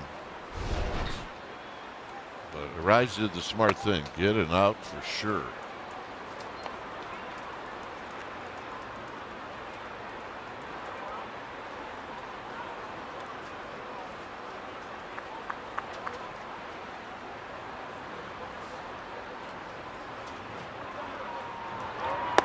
Jimenez takes a strike.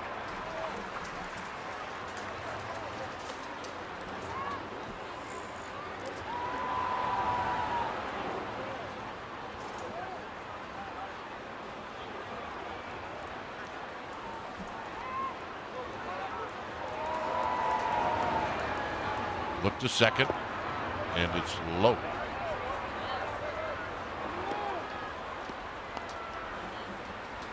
Keaton Wynn is starting to get stretched. No red alert yet.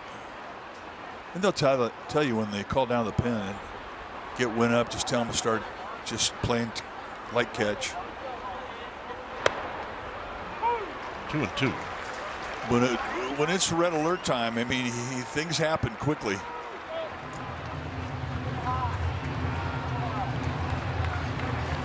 And I think that's one of the things that relief pitchers like is that, they're just sitting there and all of a sudden it's go time, and that is a huge surge of adrenaline.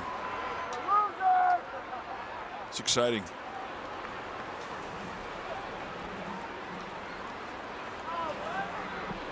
Two and two. I mean, it's kind of like what you did as a pinch hitter for those years. You go from watching the game and all of a sudden, boom, game on. 3-2. Did you have to find ways to calm yourself down when you got the call? No, you know what? You can actually do that when you're in on-deck circle.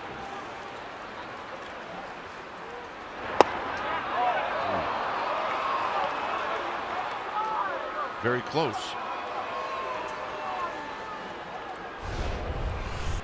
Where was this? All right, how close was it?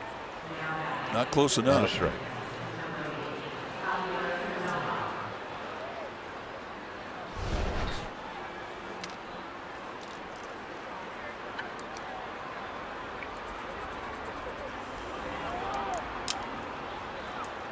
Sanoa's walked and flied out to left, and he hits a high pop-up foul and out of play.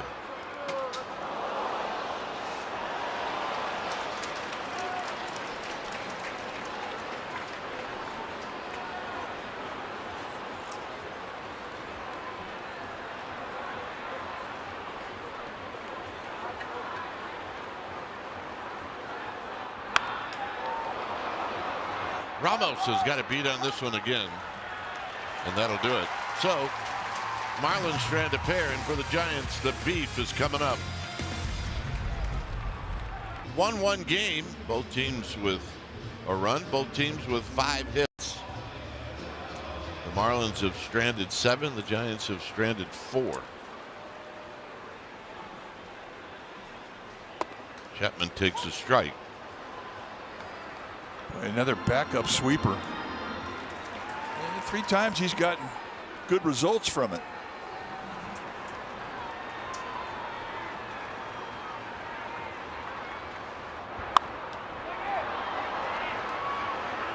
Pop straight back and out of play.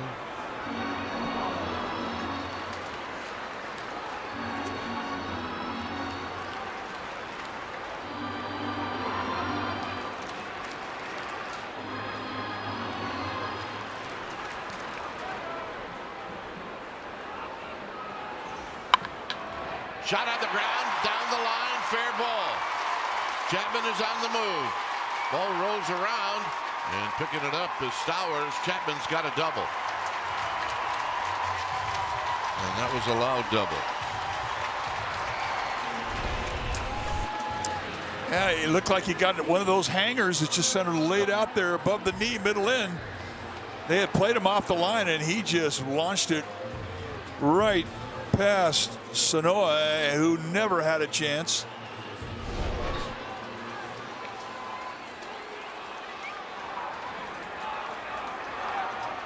Here's Devers. Get him in, get him over. That's the deal right now.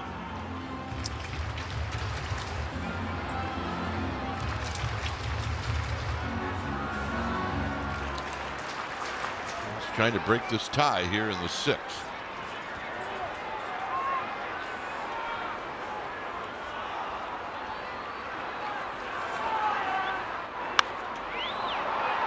With a pop-up into shallow right field.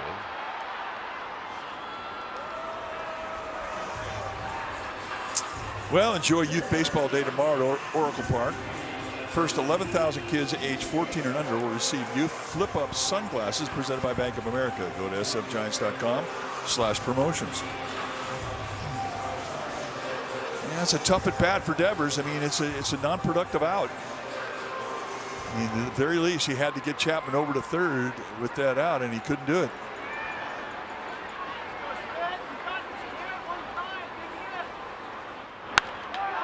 High drive to left. It is out of here.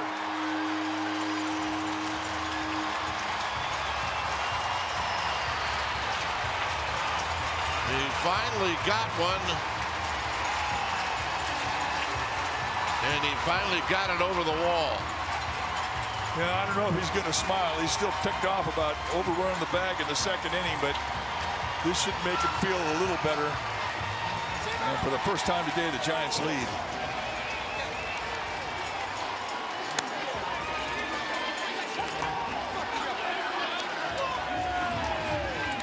Well, the Giants hit a couple of home runs in this game. No, not smiling yet. Ho Lee trying to get after it, and he fouls it out of play. I tell you, that pitch was in, and he just spun on it, and you knew it right away. Impressive at bat. Well, remember we commented on the foul ball he hit? Yeah. On a 100-mile-an-hour fastball. I mean, that's up and in. Look at the elbows collapse, and I mean that's one of the things that Tony Vitello loves about Casey Schmidt is his ability to do just that. There aren't a lot of guys who can do that. I'm not going to smile.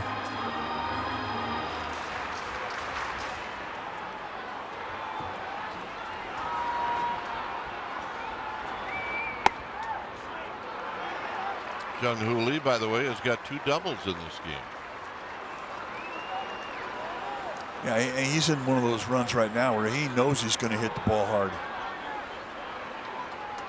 It's hard to describe, but it happens to good hitters.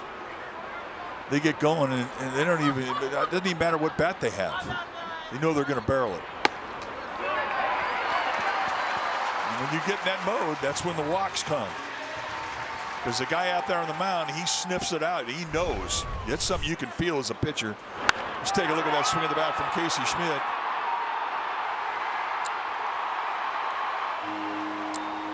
Home run number 3, and that was a big one.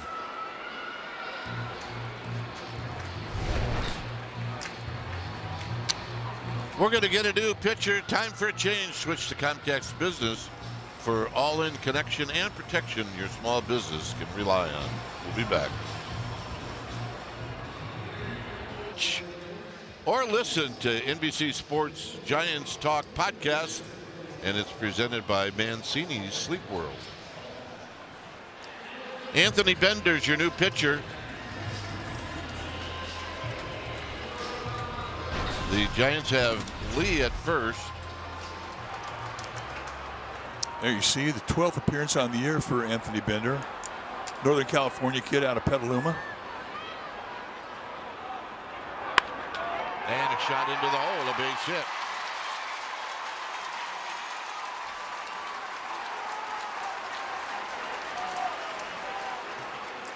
Ramos not waiting around. Why not? Hey. There's a smile for Casey Schmidt. Small one, you're right. Yeah, it didn't last long.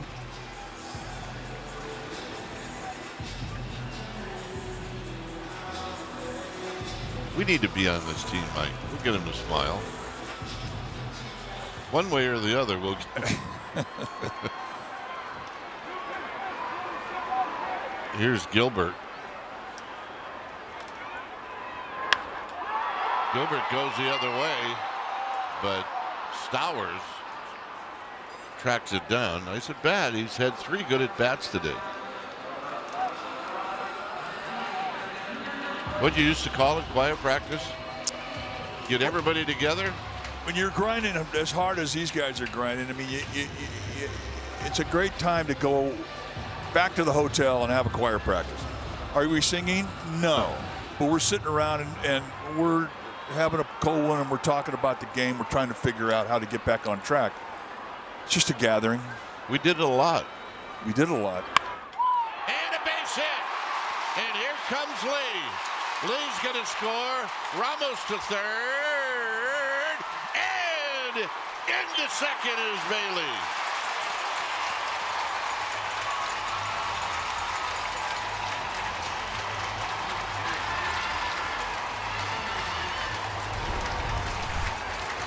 And again, not waiting around. Then they're coming into the strike zone with a breaking ball. And Bailey jumps on it. And an easy read with a couple of outs. I mean, you're going on contact. So an easy score. But the play really was Bailey, who saw the ball overthrow a cutoff man. And he said, I'm going for it. Stay on the bag. And he did. So here's Adames, second and third. 4-1 Giants. And Adames takes a strike.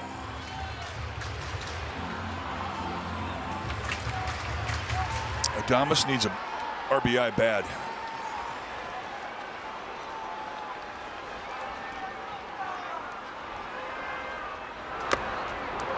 Oh, and 2.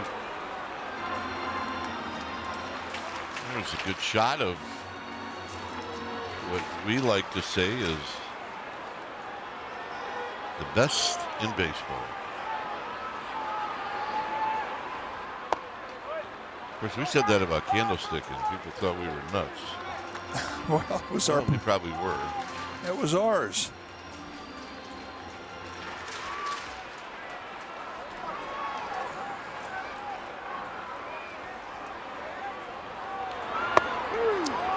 I mean, got him. Well, nice inning for the Giants. Part of the inning was Casey Schmidt, his 3rd home run of the year, a no-doubter, and it's bye-bye, baby. It's 4-1 Giants. Got our game summary brought to you by Toyota. Robbie Ray, he threw pretty well. He just threw a lot of pitches in a short period of time. He had 97 in 5 innings. The Giants with a game-tying home run in the 5th, and then a home run to take the lead from Casey Schmidt in the 6th. And now our second young man out of the bullpen is Keaton Wynn. 12th appearance on the year for Wynn, 2.79 ERA, 13 strikeouts in 9 2/3 innings. And this is Marcy pinch hitting, and Marcy on one pitch flies out to right. 1 pitch, 1 out, and that's a gift.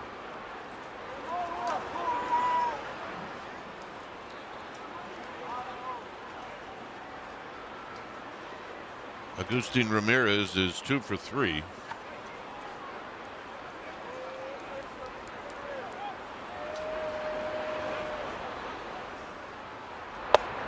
And a strike. So Keaton Wynn jumps out in front.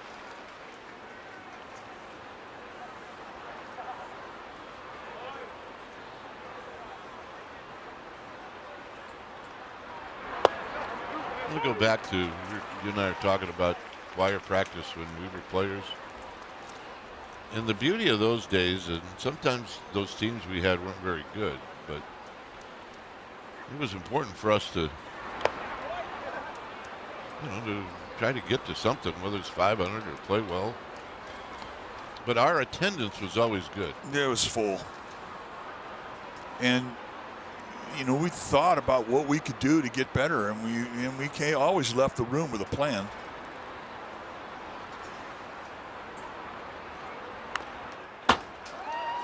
Stays at 1 and 2. But I really think when you're going bad, when you gather, it's a positive. It's a start, a positive start. It's the same thing when a player and a team go through a tough time. It's important to get out. Get out in the mall, go out and have dinner. The fans they'll get you back on track, and they'll let you know that they're behind you and that they're supporting you. And that's the last thing you want to do, because you're embarrassed because you're not playing ball the way you think you should be. And I think Tony Vitello found that out during this homestand where he did go out. He did. And he found out the fans were awesome.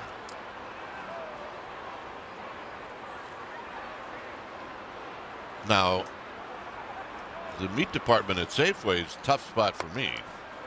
Yeah, it can be tough. But there's a lot of love behind that emotion. Yeah, there is. They're feeling it. They're dying with you. Vitello went out to a comedy club, and Dave Chappelle was there, and Dave Chappelle gave him a shout out. Yep.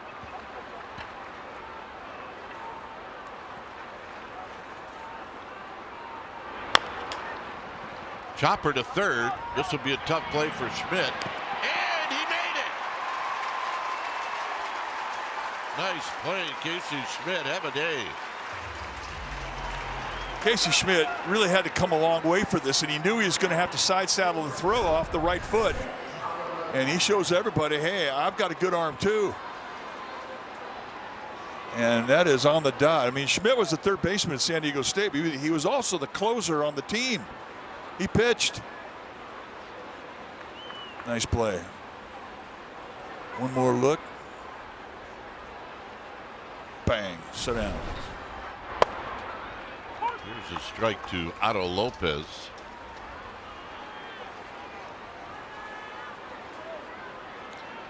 Two outs here in the 7th inning on this Saturday afternoon.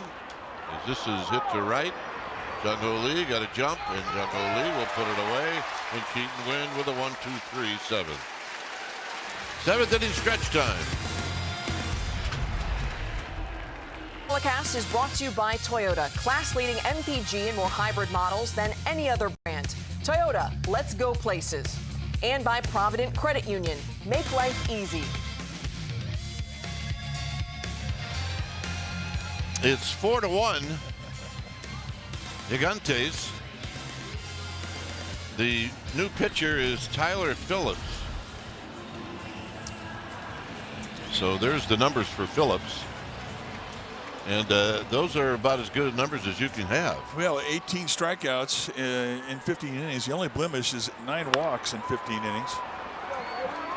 Here a rise on the first pitch, bounces out.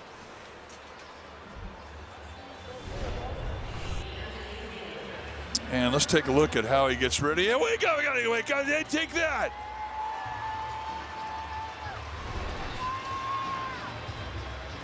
Well, whatever you have to do.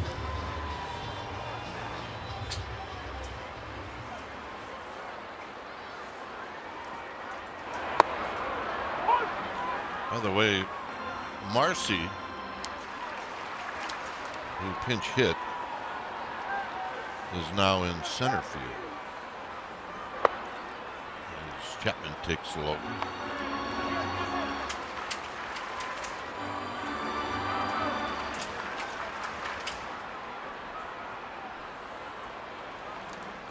Chapman had the rally in the 6th inning with a leadoff double right down the third base line.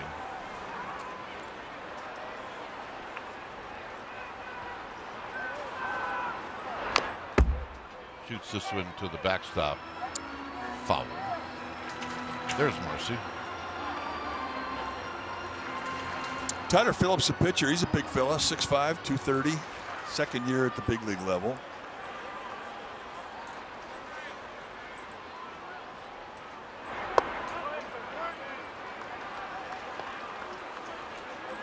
I don't hear you much say that any reliever coming in is a little guy.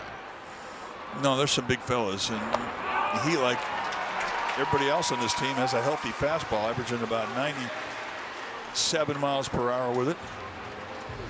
Well, a reminder, this is the 2026 All-Star Teacher Award presented by Provident Credit Union. You can go to NBCSportsBayArea.com/AST and check out Brad Davis, as well as all the other finalists, and vote now. The winning teacher is going to win $30,000 for their school, so they need your vote.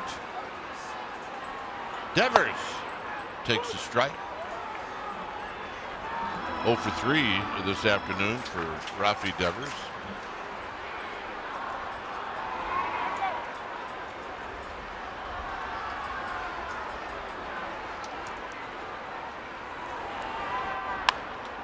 Bouncing ball to first. Norby is going to go to the bag. He'll get the sure out. And with 2 outs, moving down to second is Chapman.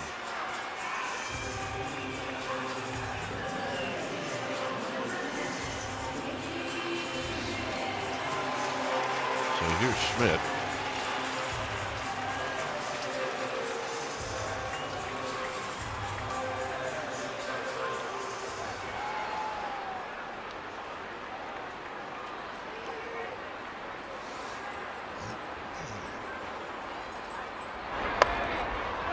It's a breaking ball high and wide.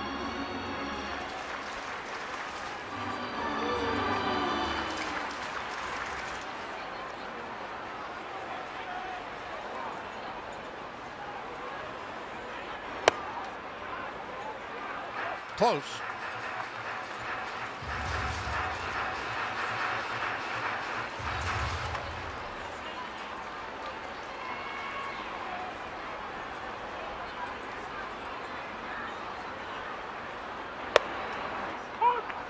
Schmidt looked like he was taking all the way. On deck is Jung-Hoo Lee. There's 2 outs. Giants have Chapman in scoring position.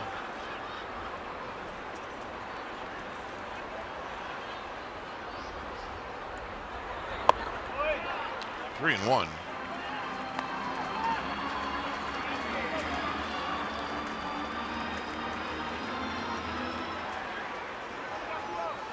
That's a good position to be in. He's seen 4 pitches, has a pretty good idea, sitting with count leverage.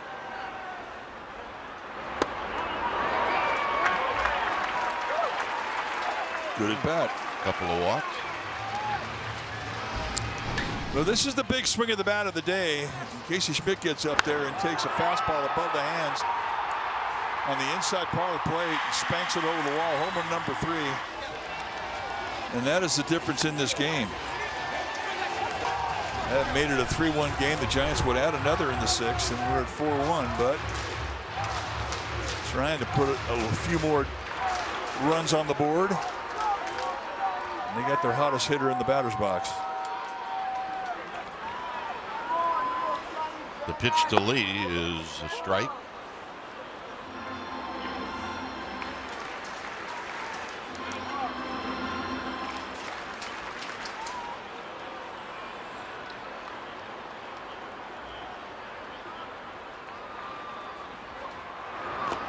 In the dirt.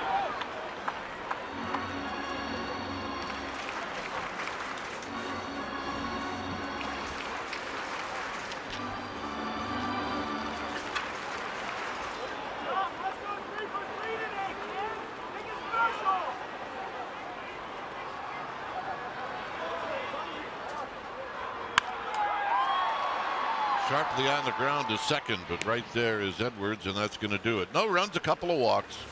After 7, it's 4-1 Giants. In a resort, well, we got one more game, and that's tomorrow against these Marlins. A day off on Monday. Giants will hit the road. They'll go to Philly, and then they'll take on the Rays. That's a 6-game road trip.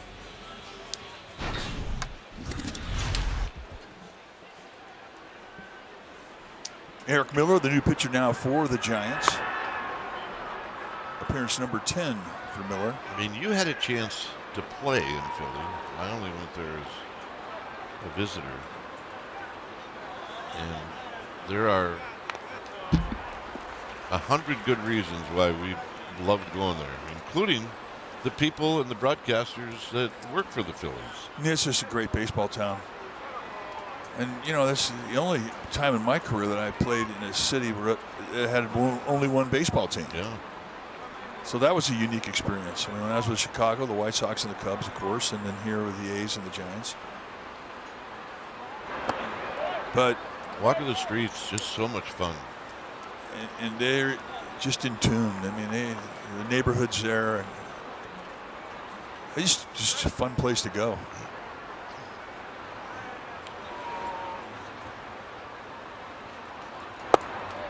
Well, I'll be on your couch. So. Yeah, I know. That's right. You're coming up to Reno. Your 3 nieces, the triplets. Triplets are playing in a volleyball tournament. And it's a walk. So Flowers takes the walk. A couple of guys from Stanford.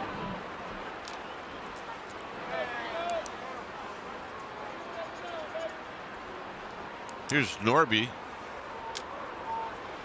Remember, this is only a 3-run. I mean, this is not a 10-run lead. So all these at bats are big outs. So there's a strike. Well, the guys who are scheduled to pitch these innings, they're all throwing the ball well. I mean, these are big-time matchups right now.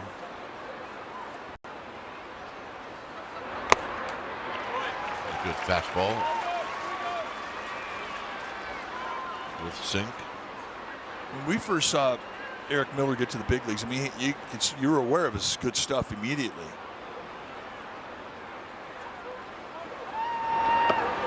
But it took him a while to believe in his stuff. You know, it's hard to say, well, this guy throws 98 miles an hour, but he nibbles with it. Well, A lot of guys do that. They just don't. They just have so much respect for hitters at the big league level that they don't quite believe in it. But there's always one pitch that they believe in, and that's the pitch they'll throw when they have to throw a strike. But Eric Miller has learned that his stuff plays up here, and he believes in it. He's matured as a player.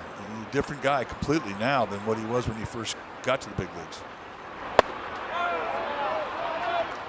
Close pitch. The guy going through it right now is Keaton Wynn. I mean, he really has a lot of confidence in that split. There you see the fastball inside. Got him. And a breaking ball and a 3-2 get it in count. And he bow walks Connor Norby. He gave up on it. Watch it come back into the zone. And that's a big get. That's why the big leagues is hard. I mean, 3-2 fastball, that's what I'm going to get. No, you're not. Not anymore. There's no such thing as a fastball count. But to finish that point about Keaton Wynn, I mean, he believes in that split. He doesn't believe in his fastball as much as he believes in the split. That will come. I mean, as he learns that his stuff is good, all of his pitches are good, he'll start throwing them more and get it in situations. And every young pitcher really has to go through that. You have to learn that. I mean, a rare few that come up here and just believe that they got the best stuff that God ever gave a pitcher in the history of the game. But for the most part, guys are respectful up here when they come up. But then there comes that day where they believe, and then all of a sudden, boom, they go right up the ladder in the bullpen, and their career takes off.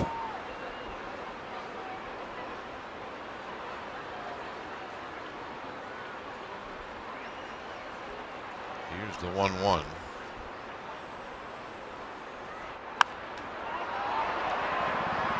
Pop-up is going to reach the seats.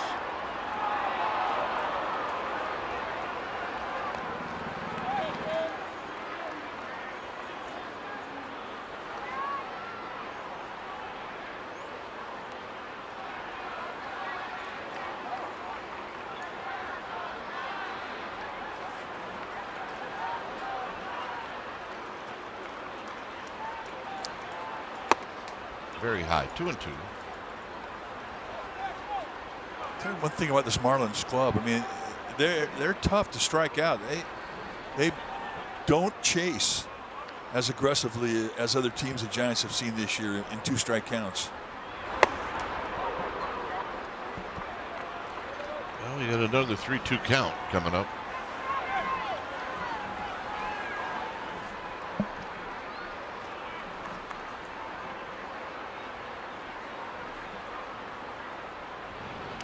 Just a soft toss to chase Stowers back.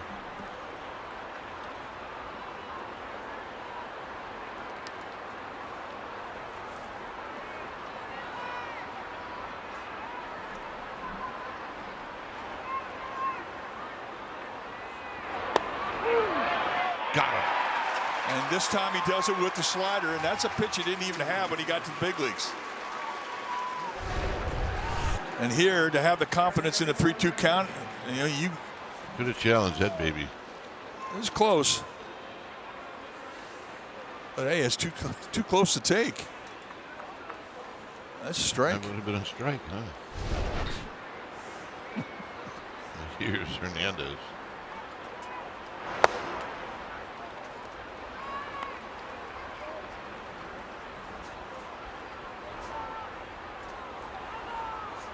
Hernandez, a fly ball and 2 ground balls. He's 0 for 3.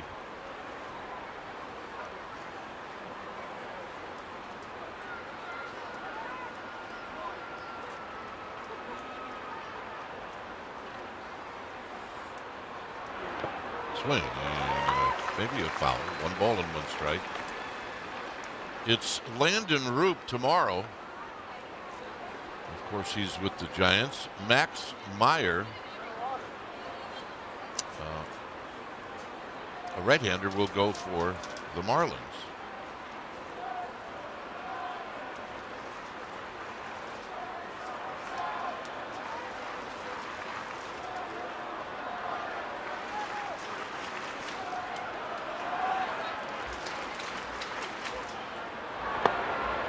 Down low.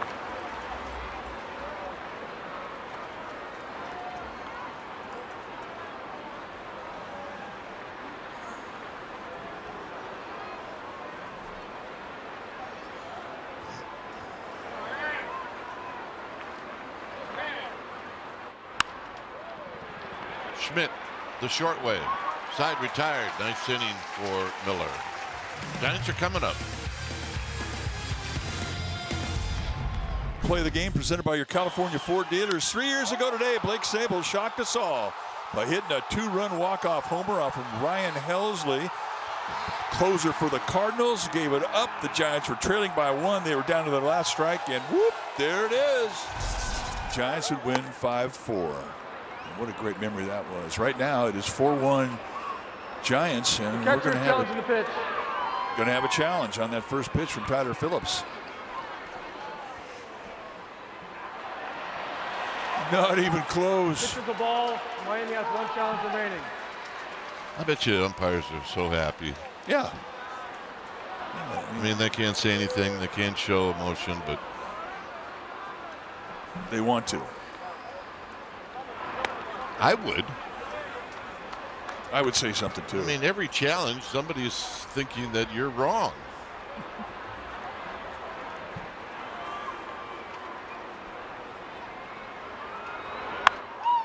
There's a cue shot. Foul. Oh, took a bad hop. Paul Robinson, our ball dude. 0 for 1. Oh, we saw Paul on the field before the belt ceremony. I don't know, Paul's probably maybe 80, somewhere between 75 and 80. Yeah. Shook his hand and it hurt. Yeah, I think this guy's been milking cows for 60 years. That's the first thing I thought of is, geez. Either that, let's take a look and see what he has with. All right, Paul Robinson, retired physics teacher. And driven to right. Hit well. And out of here. And look out for Ramos. He is high-stepping it.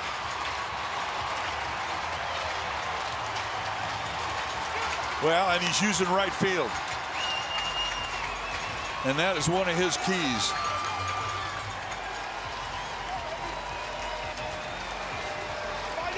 That's not easy poke for right-handed hitters. Yeah, you know, you kind of take his power for granted. I mean, he's the only guy in the history of this ballpark that's ever hit a ball into McCovey Cove right-handed.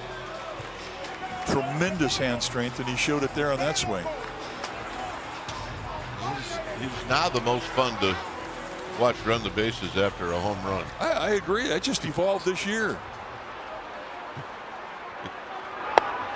He did like 4 different things on his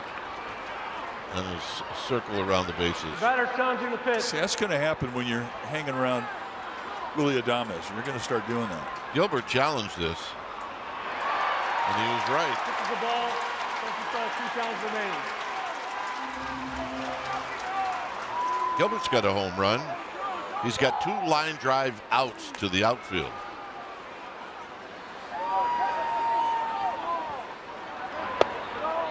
This time he goes around. It's 1 ball and 1 strike.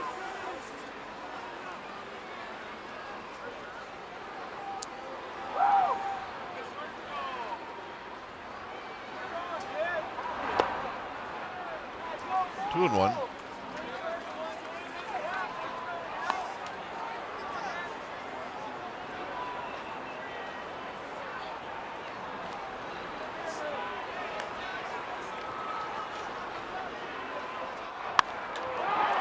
His hit to right. Moving back is Hernandez, and he makes the catch. Another good at bat for the kid, Gilbert. Take a look at that high fastball inside out, and back spins it right over the wall. The Willie Mays wall. And for Ramos, that is home run number 3. Wait, we're not done. Oh, that's like a third of what he did. And I mean, none of it was so weird that it would upset the other team. It's fun to watch.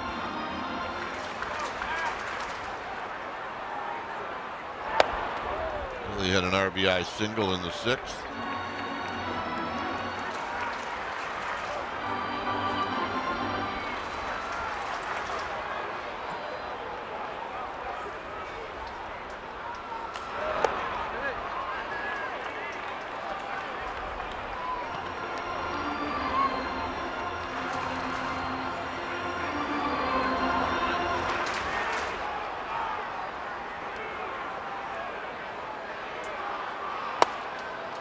Strike. 3-1.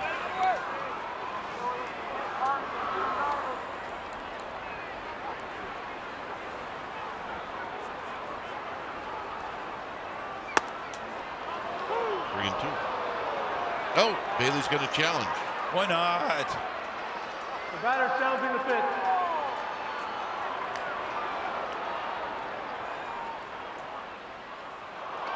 Uh-oh, the whole ball's in the zone. That's a fine. Oh, yeah. No cartoons tomorrow. That's stealing one of your lines, brother. Well, clearly sometime in your life someone told you when you were little. yeah, that happened. Quite a bit, actually. All right, Paul, here we go. That a babe. What do you mean That's that my a man babe? right there. That's a redeemer. We told him you got to dive and get dirty. You're supposed to dive at balls hit right at you. He just made every physics teacher in the country proud. And Clyde Frelick over on the third base side, digging it. All right, time for our United Airlines pitching matchup. As you mentioned, tomorrow's starters, Max Meyer for the Marlins taking on Landon Roop. 5 starts, Roop 4-1 with a 2.28 ERA. Meyer with 1-0 record and 3.96 ERA. Look at the whip from Roop, 1.01, meaning walks and hits per inning. He's allowing 1 base runner an inning. That is where the elite live. Interesting, you talk about the strikeouts per 9 innings, and both those guys with 10 per 9 innings.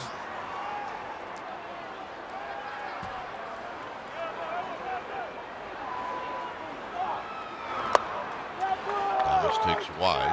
1 ball and 1 strike.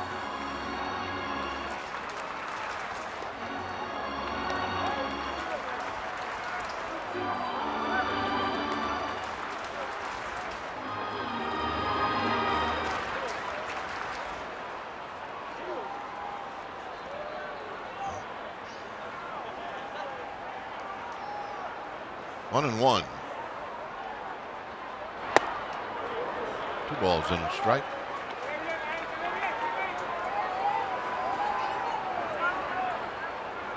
You did really tell Mr. Robinson he had to dive? Yeah. I guess he took it to heart. 2 and 2.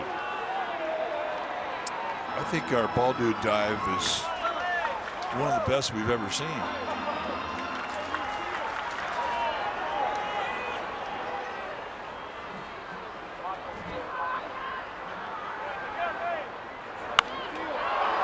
Adames hits a high drive to left, and it is caught up against the wall by Stowers. And racing back is Bailey. And another nice play by this Marlins outfield. Hernandez took one away, absolutely robbed Gilbert of extra bases, and now it happens to Willie Adames. And for Adames, who's really going through a rough spot, this would have been oh so good on the psyche, but he's not going to be able to celebrate as Stowers takes it away. Here's the rise.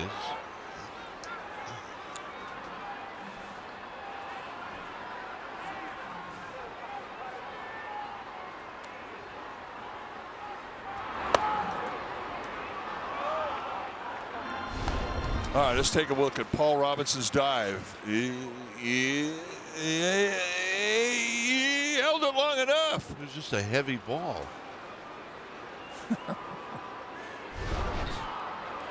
Runner goes, and Bailey is going to steal it.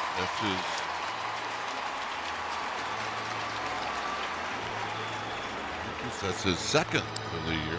All right, talk to me about delay steal. I mean, what are you thinking about when you're doing this? Well, you're thinking that the catcher and maybe the infielder that's covering the bag is going to put their head down. Oh, but sure.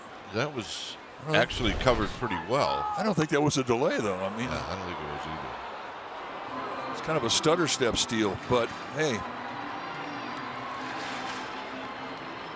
Anytime a catcher tries to steal, it's a sneak attack.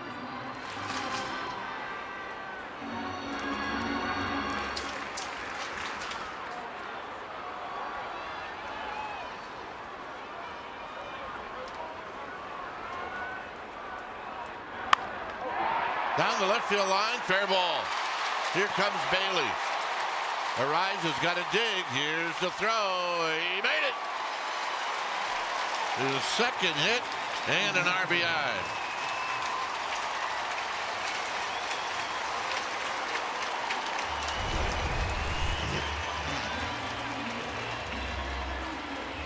Loves that pitch down below, doesn't he? You know what? He puts the barrel on the ball even in locations that are just so pro pitcher. And take a look at the location on this. Is down below the strike zone. The head stays still, and that's all hands. Just put your lower body in position to use your hands. And once again, an opposite field base hit that cashes in. Here's Chapman. Well, the Giants, they couldn't score a run the first 4 innings, and now they've put 6 on the board. And it has to feel really good.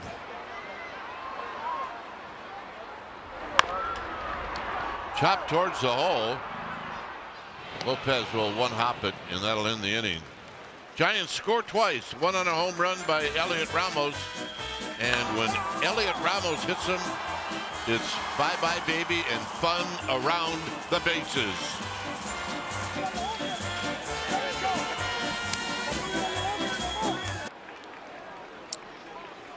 Well, stay tuned after the game. It's Toyota Giants postgame live. Kylan Mills and George Contos for highlights, interviews, and more. It's coming up right after the game. There's Brandon Belt. His family. His wife, Haley. Well, he's going to claim that he's the reason for this turnaround offensively. Oh, of course. The Belt family shows up, and this is the best offensive output the Giants have had this entire homestand. There's a Belt fan. They're all over the place. Ryan Walker in now for the 12th time. And Owen Cassie is the pinch hitter. And he fouls this one off the screen. Remember, we got another day baseball tomorrow to wrap up this homestand.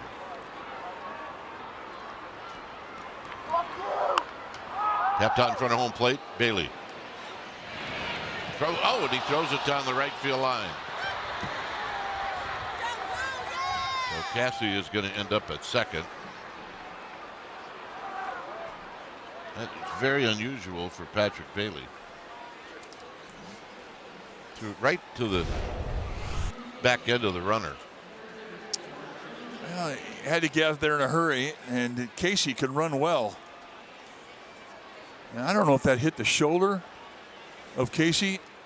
I mean, he's running inside. Yeah. It did hit his shoulder. Here's Hicks. Hicks, the pinch hitter. And there's a pitch wide, 1-0. That's just unfortunate. But if you're... The catcher is challenging the pitch. Giants going to challenge the call. Jeez. Pitches the ball. San Francisco is out of challenges. That might be the biggest margin of miss the Giants have had on making a call. Or that Bailey's had. Have to foul. But the point I was making about Ryan Walker, with a 5-run lead, that runner at second base doesn't exist in his mind. Your concentration is to the hitter. First error of the game.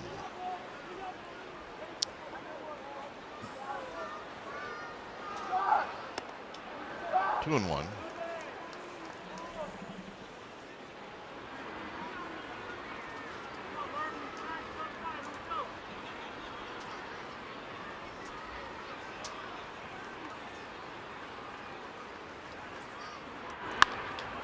And on the ground to second. Arise has got it. Runner goes to third. 1 out. Hicks is gone.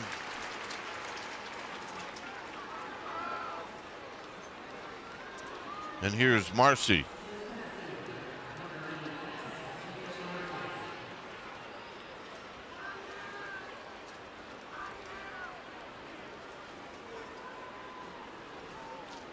Marcy came in as a pinch hitter against Keaton Wynn, and on 1 pitch, he was retired on a fly ball to right. He takes wide, 1-0. Giants play the infield back. There's a major league game going on today in Mexico City, if you didn't know. Yeah, 2-game series with the Diamondbacks and the Padres today and tomorrow. Yep. And right now the Diamondbacks are the home team, and they're leading 4-0 in the 3rd inning. There's going to be some runs scored in that park. There is. Here's the 2-0. And a strike.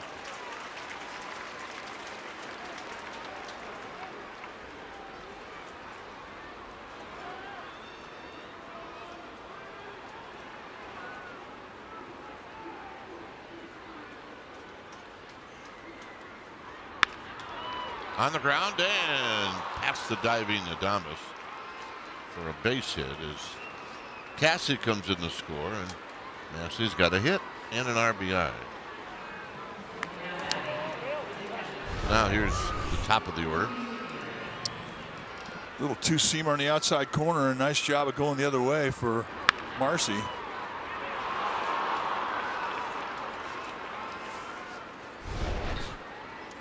So Marcy with the hit.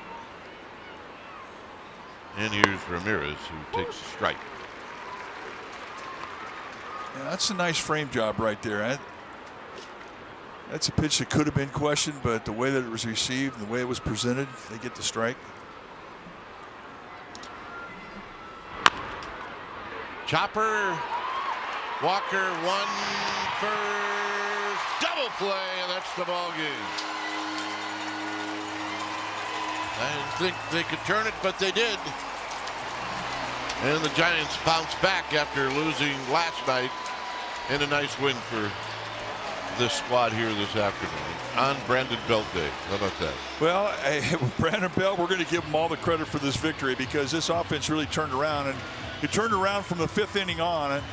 They were very quiet the first 4 innings of this ball game, and when they started to put it together, they sandwiched in walks and a lot of money hits, and this is the thing that brings confidence to a team that's been struggling with the bats. Big win for this club. Well, a chance to take the series with a win tomorrow. So, here at Oracle Park, final score, Giants 6, Marlins 2. Thanks for joining us. Stay tuned. Toyota Giants postgame live starts right now.